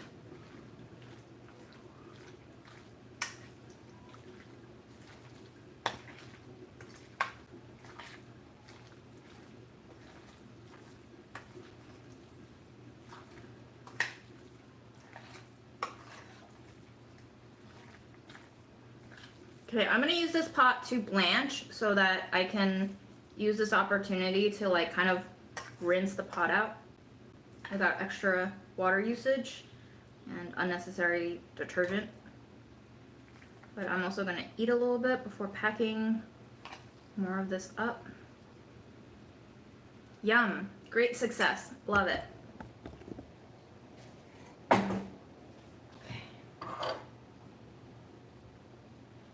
Yes, the necklace is a key. It's an amber pendant. I believe I bought it with my mom at the Queen Center Mall when I was in high school. I went through a very amber obsessive phase, and my mom and I used to go to the mall for fun. She'd like to do her kind of clearance sale shopping, and every time we would pass by this amber jewelry stand, and she would offer to buy me jewelry, and I'm like, no, Mom, we're on a budget. But she would buy me things, so this was one of the pieces that I think she bought for me. I'm not sure if it's from that stand or if she got it from me elsewhere, but I found it in my little jewelry box. So I started wearing it, because no better time than now to start using all the things that you have.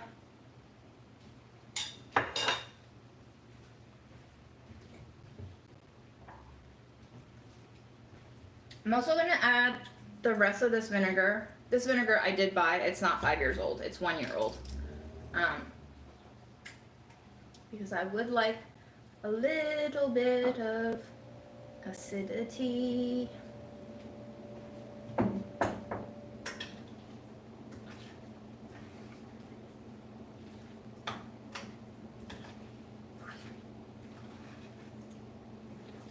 Do you guys have a favorite brand of vinegar that you like to use?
Look at this funky jar. Do you see this bulge? I laughed when I saw it. It's got a little nose.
We didn't put a timer on for that quinoa. Oops. About 15 minutes until liquid has evaporated.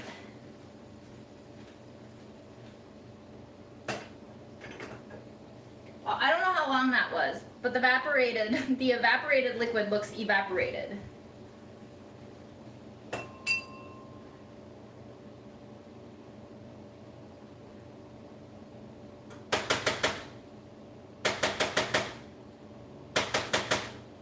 So that was a very fast cook, unexpected because my black quinoa took forever to cook. I'm gonna put a 5-minute timer on very low heat. I'm just gonna let it continue for now. Okay.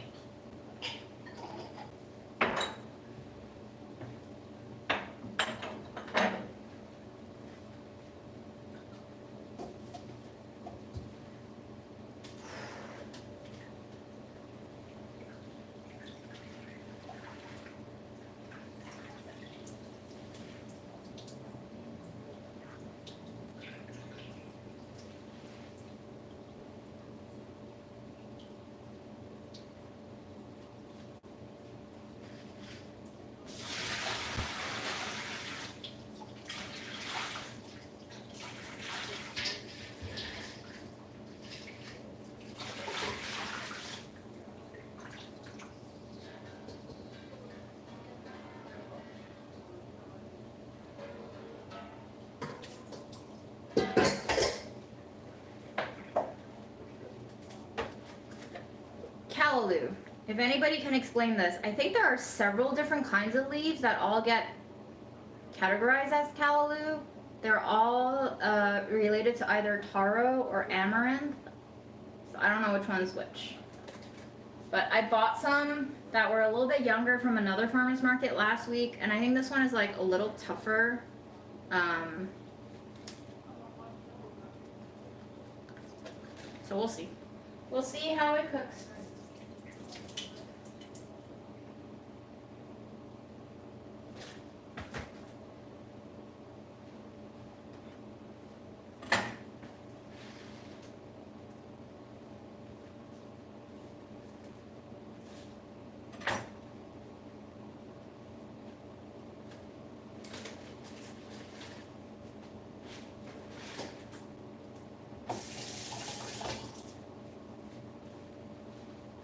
I'm going to chop off some of the stemmier bits because they feel rather fibrous. I'm not sure if I can handle this amount of fiber right now.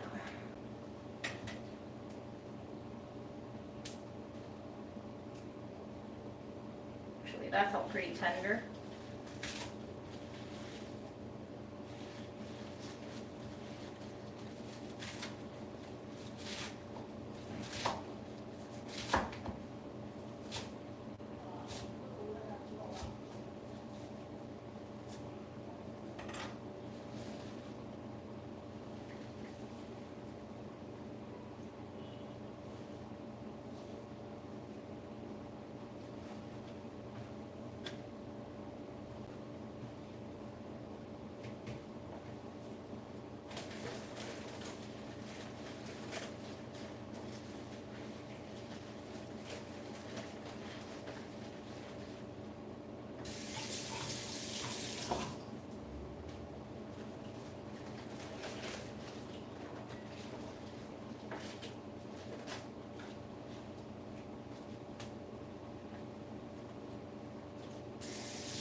almost 5 minutes. We're gonna turn the quinoa off. We're gonna just let it simmer or steam in there.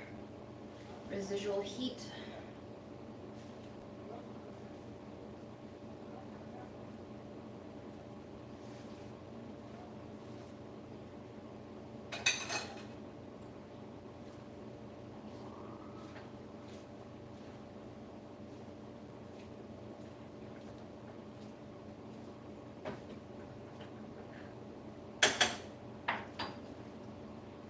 Taking a while to come to boil. Alright. I did use amaranth. It was in a $1 bag. I'm an honorary Jamaican. Amazing.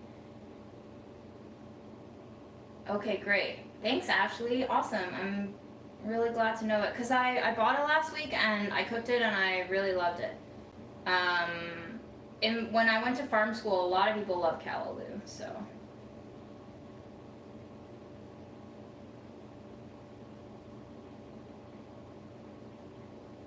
Good night, my Europe viewers. Have a great week ahead.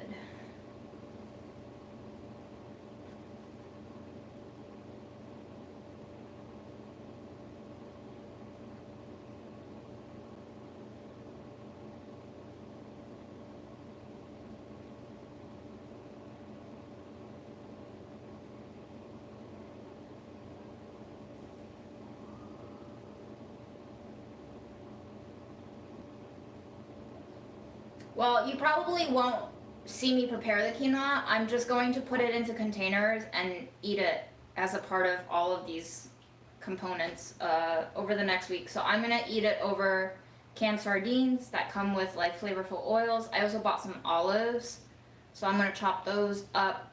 I obviously made that tofu chicken stir fry. I can eat it with my amaranth. What are some other things I can put in here? I have one 3-month-old egg. I should probably make something with that egg. It might be bad already. We'll see. I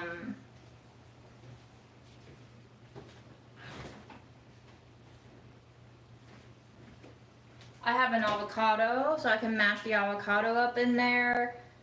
I don't know.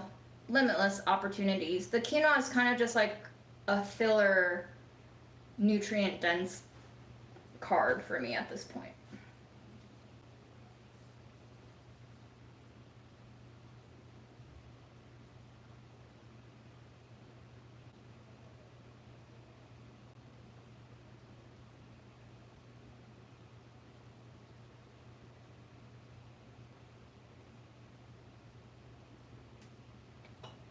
The callaloo has been rinsed 2 times. It's okay, it's not that dirty, this batch. Also, the batch I washed last week was even cleaner than this, so it seems less gritty than like some of the arugula and spinaches that I buy.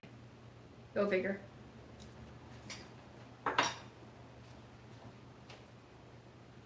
And hopefully blanching it also helps release some of the dirt into the water.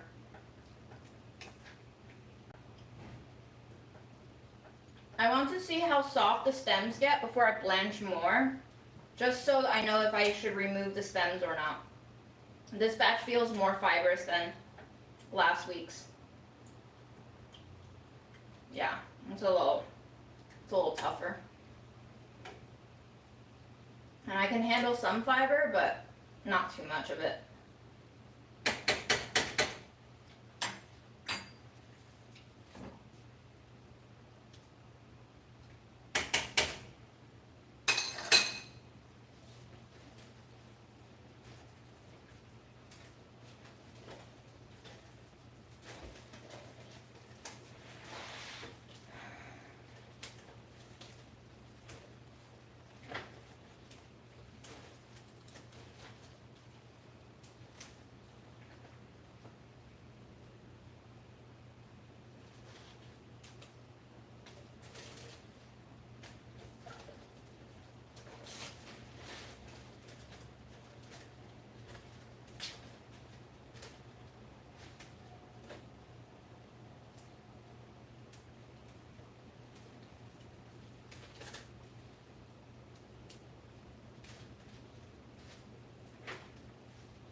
callaloo this week and the callaloo last week came from different farms.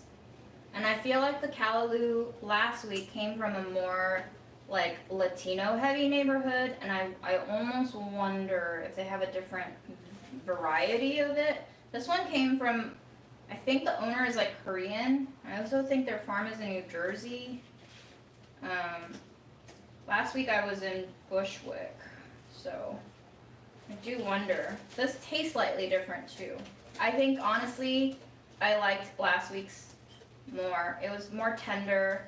This one also has a more like astringent taste to it. Sort of like the way spinach makes me feel. And I don't love spinach, so I might cook this a little bit more. See if I can get it to soften. Yeah, this one also tastes a little more fibrous to me. So, usually callaloo is like stewed, right? Am I right? It's cooked for a little bit longer, so not ideal for this week. I'm trying not to turn on the heat again if I can help it.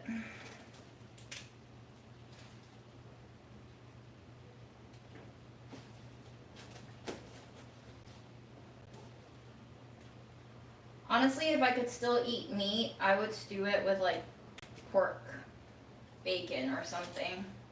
But now that I don't eat meat, I almost can't imagine what I would stew this in.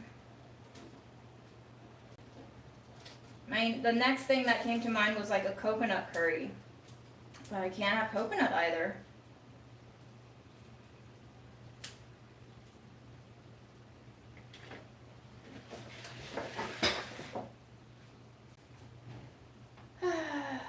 Yes, I found small yellow flowers in arugula. I love those.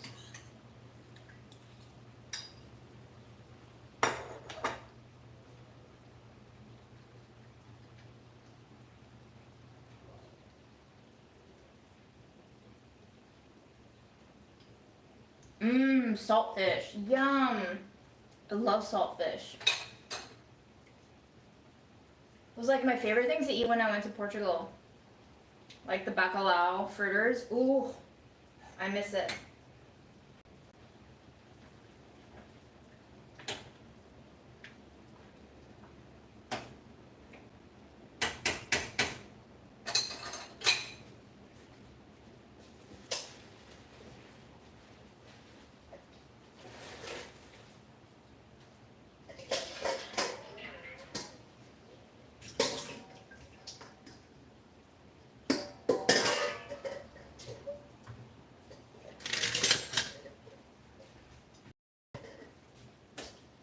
Okay, the green is turning less vibrant, so I'm gonna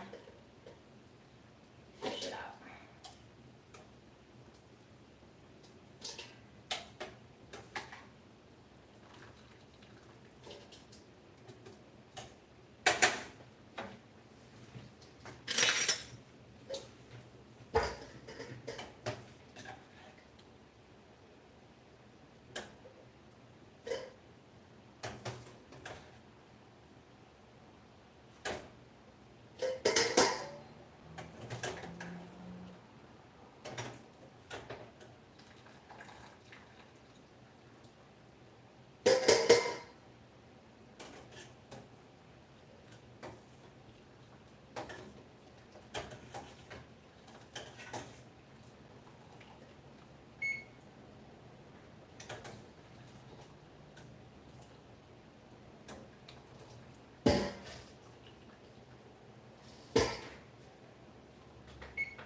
I realized after my mom passed away how much I looked forward to her watching my videos.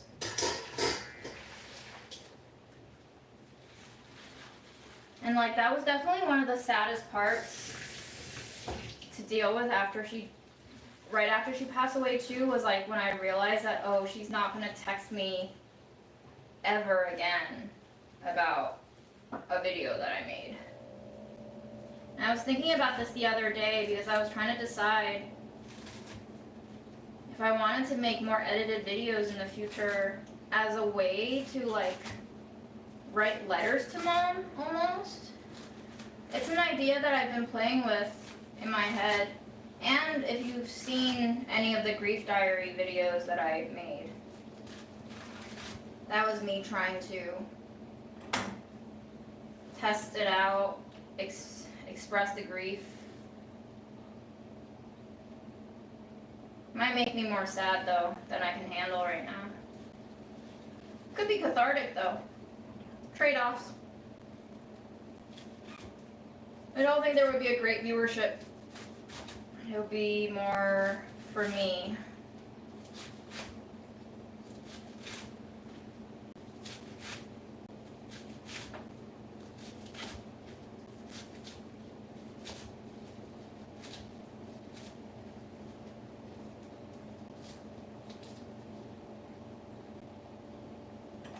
Some things are better left as ideas, you know?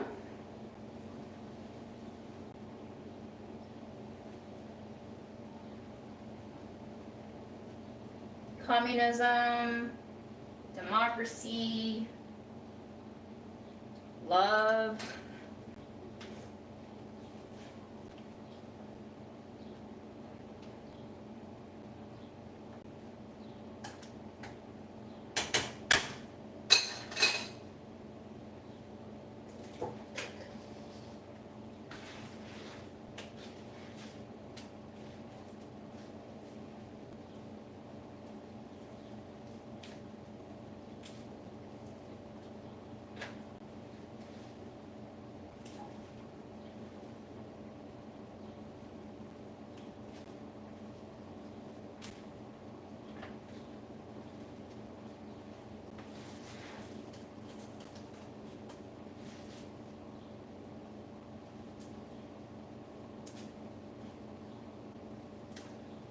Love is actually one of those proving grounds of like why things like communism and democracy don't work.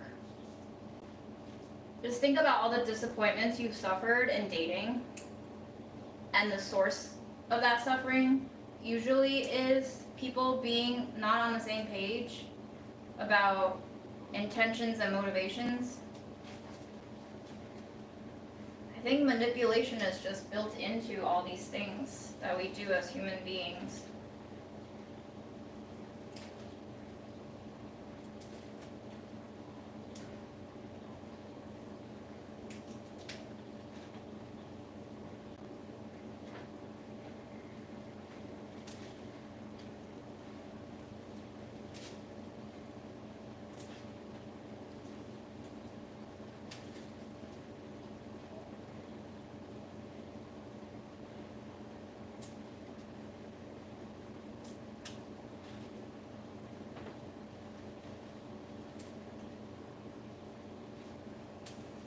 Actually, let me know if I'm completely slaughtering this callaloo in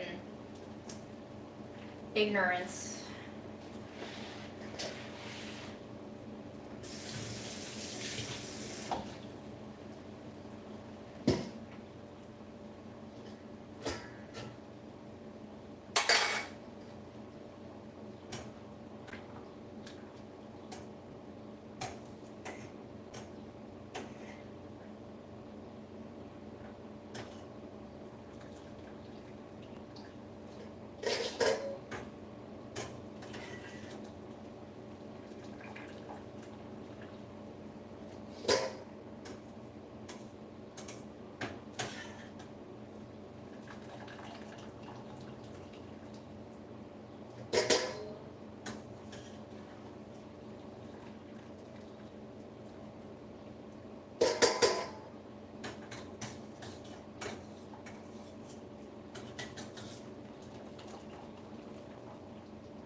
I will never attempt jerk chicken, heard chef.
These leaves are so big. I don't remember them being so big last week.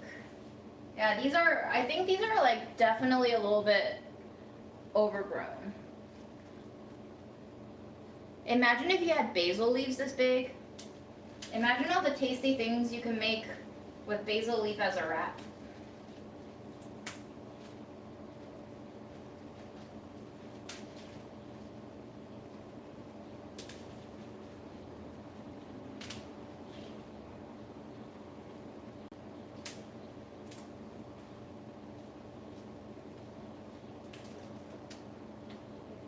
All of the callaloo that I've been cooking, $6. I got 2 bunches. I probably should have just sticked with 1 bunch. But here we are.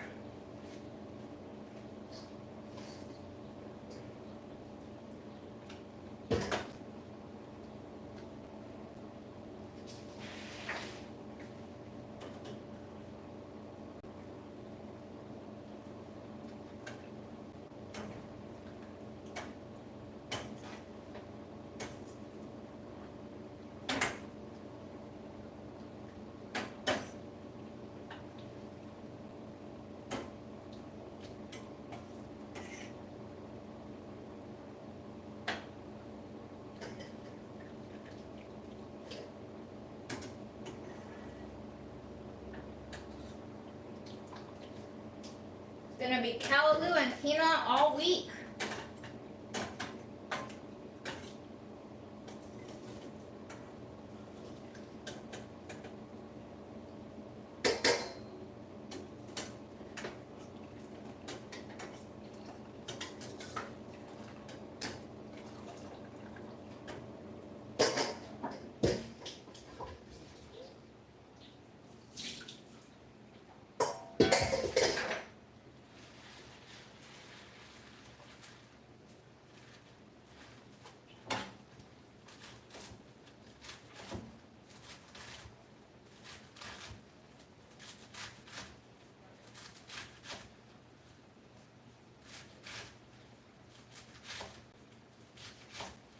Have I ever told you guys the last show idea that they were pitching to me when I still worked at Hearst? And they were trying to get me to do a TV show for them. I was actually really looking forward to that TV show. Actually. Because the first few ideas they pitched me, I was like, sounds kind of boring. But this last one, I thought they really like hit it on the head. Hit the nail on the head, is that the saying? And I was like down to say yes to it if HR didn't pull that shit on me. But the show idea was like they would get a group of 5 contestants. Maybe I would be one of them. Every episode we would get thrown into a different city and be creating a meal off of whatever we find in the supermarkets in that city. So it would be kind of like part traveling, part grocery shopping, part cooking, part judging. I thought I hit all the pockets. And the only part that needed a little bit of finessing was how the judges would grade the dishes. Like, they were saying they would grade it both on taste, presentation, and price point. And I was like, how are you going to compare someone who spent $200 on their meal versus someone who just spent like $42, you know? But I thought the general direction of that show idea sounded great. So, one day,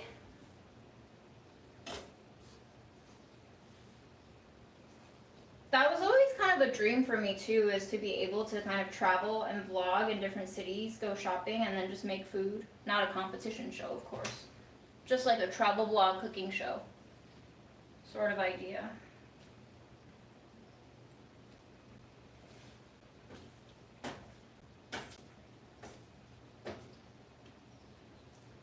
Imagine how different my life might be if I signed that contract.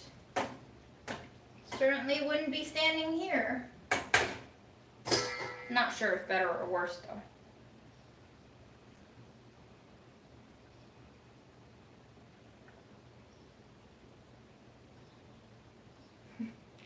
I don't think I have any relatives in Jamaica, but who knows? Hidden families.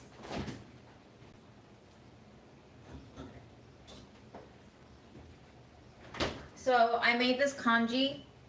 It has mung beans, it has white Rancho Gordo fancy beans, it has oats, it has sesame, it has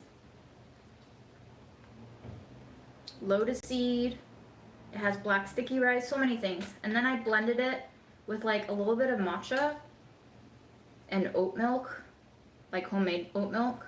And there's also pumpkin seeds and maybe some other stuff. Peanuts.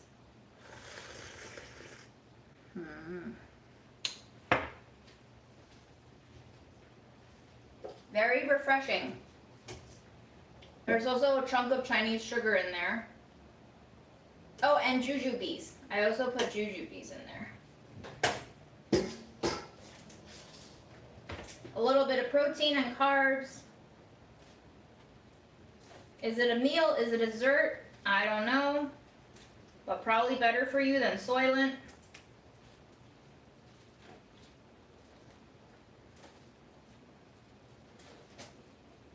I made some other variations where I blended some extra honey and black sesame in there for like a black sesame paste feel. I don't know if you noticed, but black sesame is blowing up right now.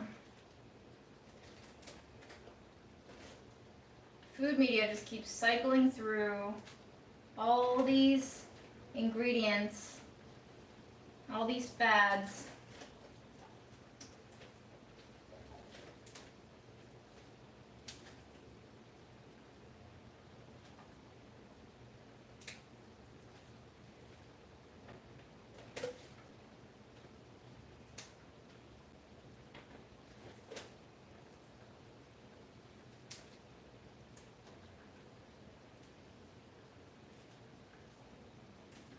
But I think I've had that black sesame in my freezer ever since I worked at Delish.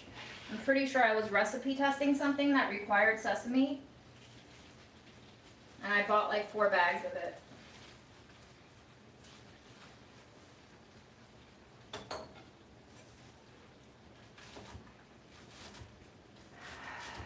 I feel like once I use through all these relics of the past,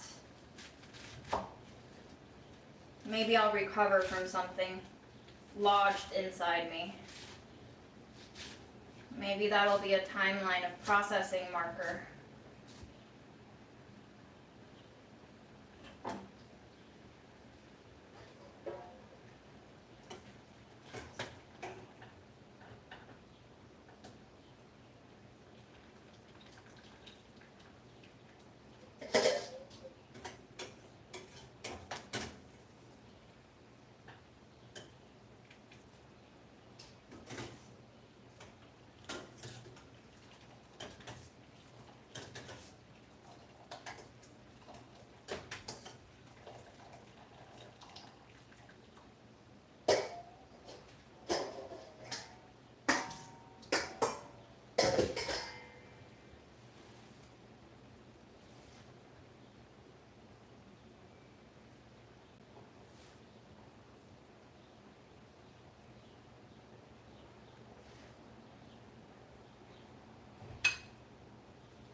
anybody else realizing that their utilities are going up?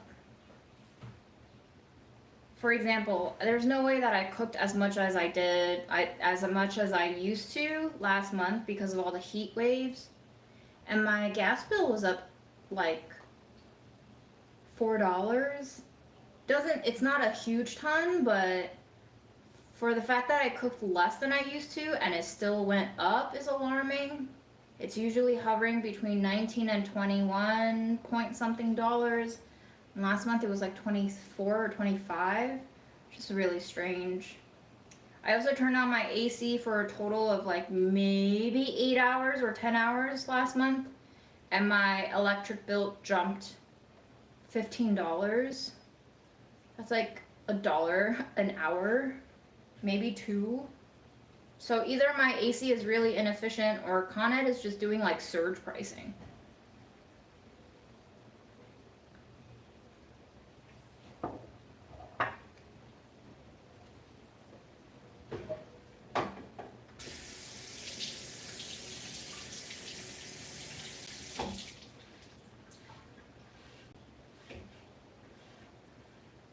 Anyway, what I've been thinking about is the fact that, like, if they keep doing this across the board, just like slowly, gradually, and maybe not so slowly and not so gradually escalating all these things, all they're asking for is a class war.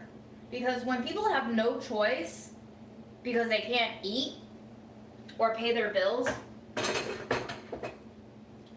that's not going to be good for anyone. So, unfortunately, it seems like a very dumb choice to do this.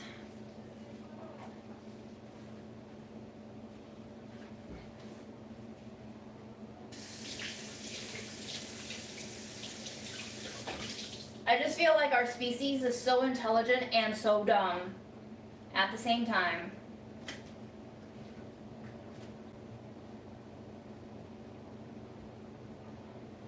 Capable of so much, and yet we see so little. Okay, first, unlock your phone.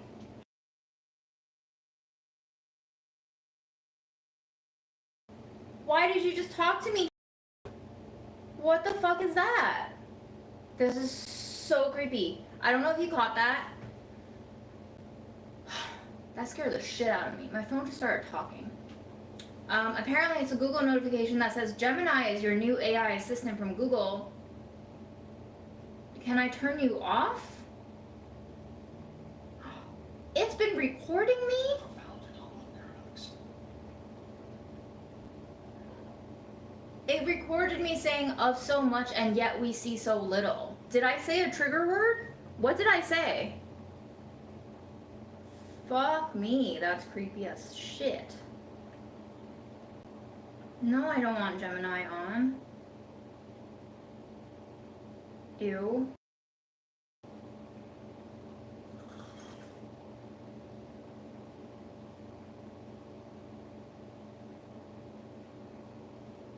Oh my god.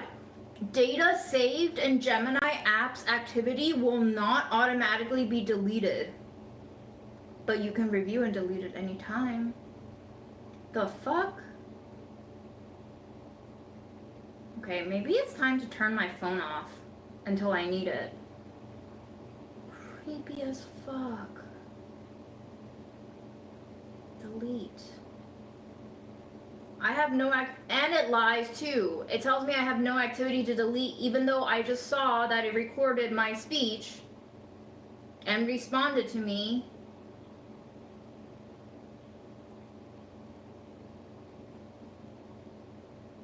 Creepy.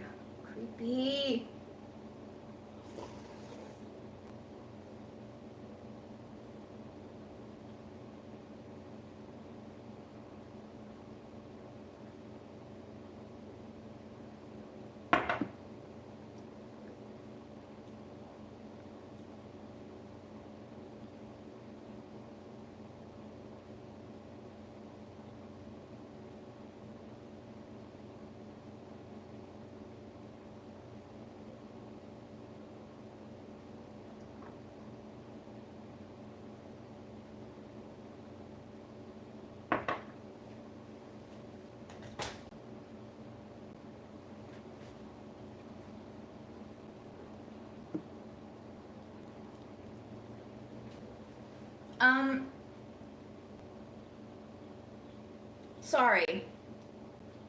Did you catch any of that? I was frozen because I triggered the Gemini on this phone too.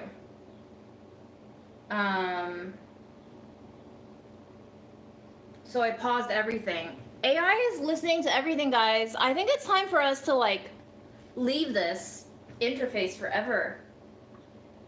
I don't know if you caught any of my rant in the last 5 minutes, but okay, great, you heard me. Yeah, that was freaky. It told me it didn't record anything, but it did. It told me I can't delete anything, but I can. And when I went to delete it, it said I had nothing to delete. Anyway, creepy.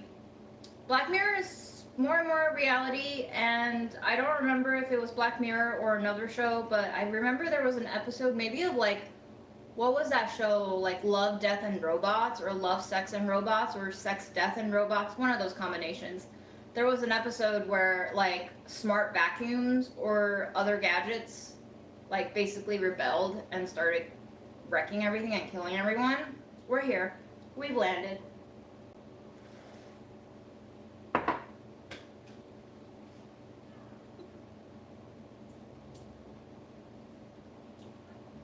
My advice to you is disable Gemini or just like trash your phone. Because I actually don't know at this point, even if you disable it, if it's actually disabled, you know? Because I feel like consent is less and less of a thing. I think consent is when you choose to use this gadget, you give up all your consent, basically. It happens in increments so you don't feel it as much, but it's happening. Moments like that just scare the shit out of me is like alarming. And I don't want to dismiss it, because look at where we are now.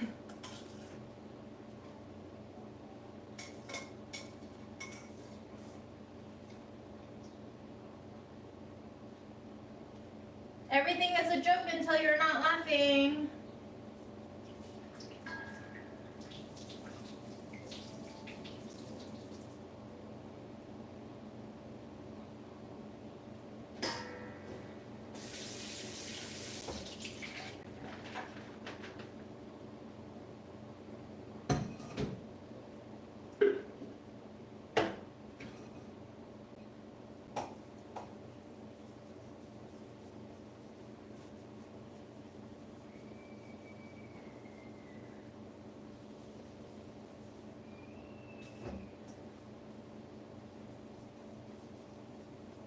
Anyway, that's all of my cooking for today. I'm just gonna snack, eat, and I actually have to log off soon. I have a 7 p.m. meeting, so that's in 24 minutes. But thank you so much for joining me, and yeah, scary times, guys. Creepy times.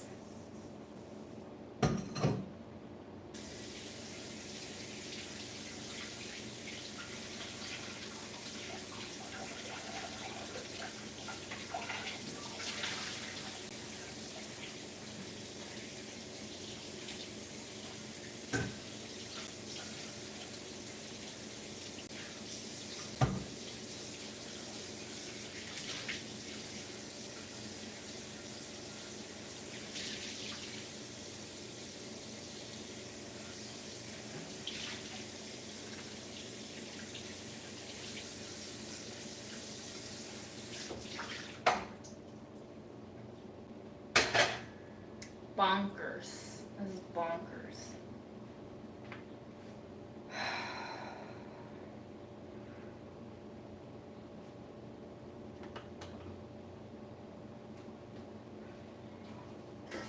I'm gonna eat some callaloo.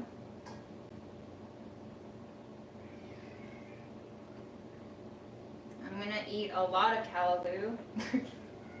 That was way more than I intended to put in my bowl. But, oh, let's eat some of our quinoa too.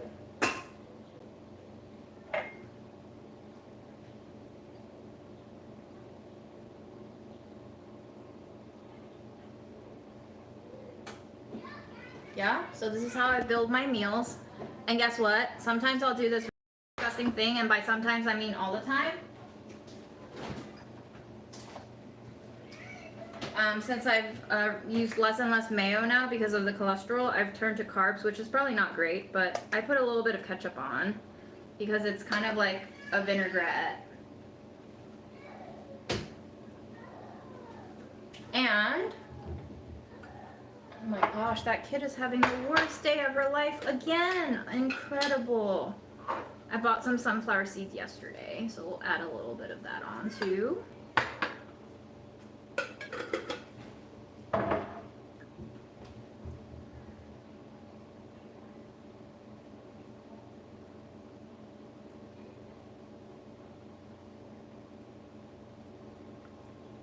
Oh yeah, after I take this bite, we should go check on Memo and see if we can bribe him with a treat.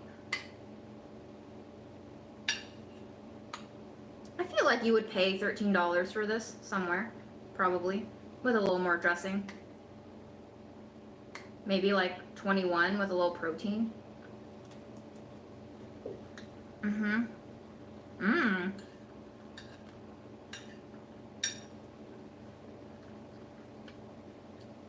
Oh yeah, this is going to be a great week.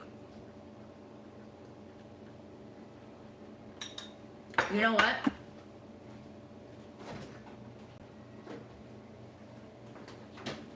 I'm going to treat myself just a little extra today.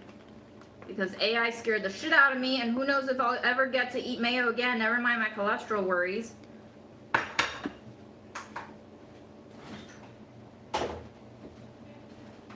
It's like that time I got hit by a car in the strangest way in LA, and the first thing I did was finish crossing the street to buy myself a triple cone ice cream, or triple scoop ice cream. I was like, if I'm gonna die, I'm gonna have some ice cream first. So, a little bit of mayo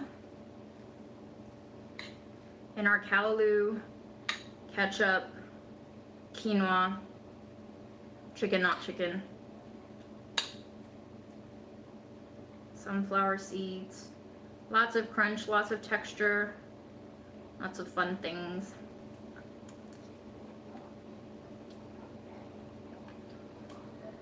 Mm-hmm.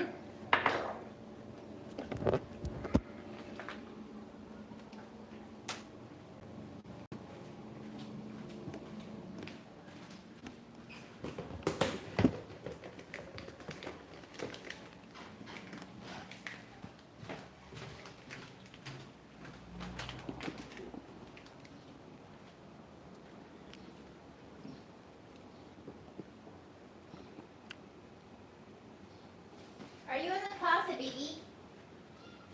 Come out. Yeah. Yeah. Welcome. Hello. You want this? Is that why you came out? Yeah? You want a pop pop? Yeah? Okay. Pop time.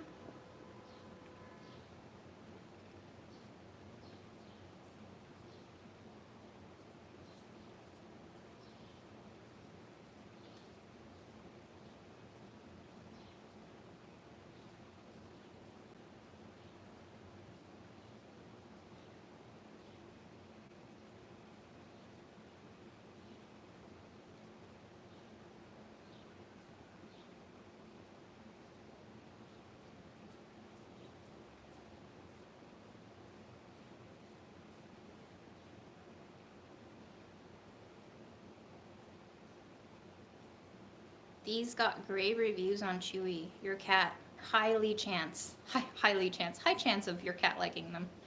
My brain is scrambled after AI.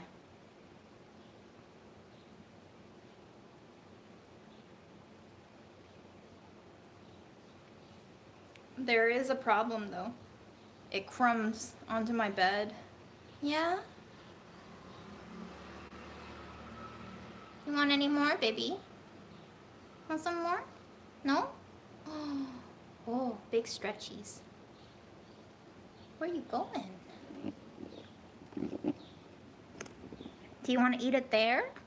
Do you want to eat it by the window?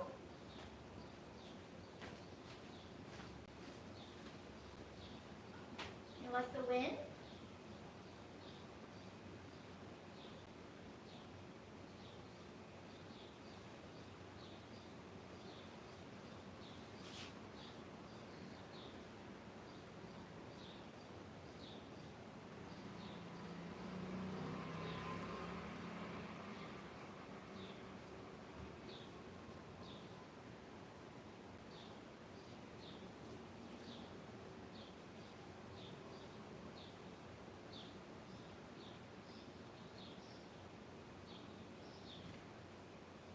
Hi. Can I have a kiss? Oh, no kiss? Okay, no kiss. I fucked it up. You used to let me kiss him. Maybe you're not feeling well, baby.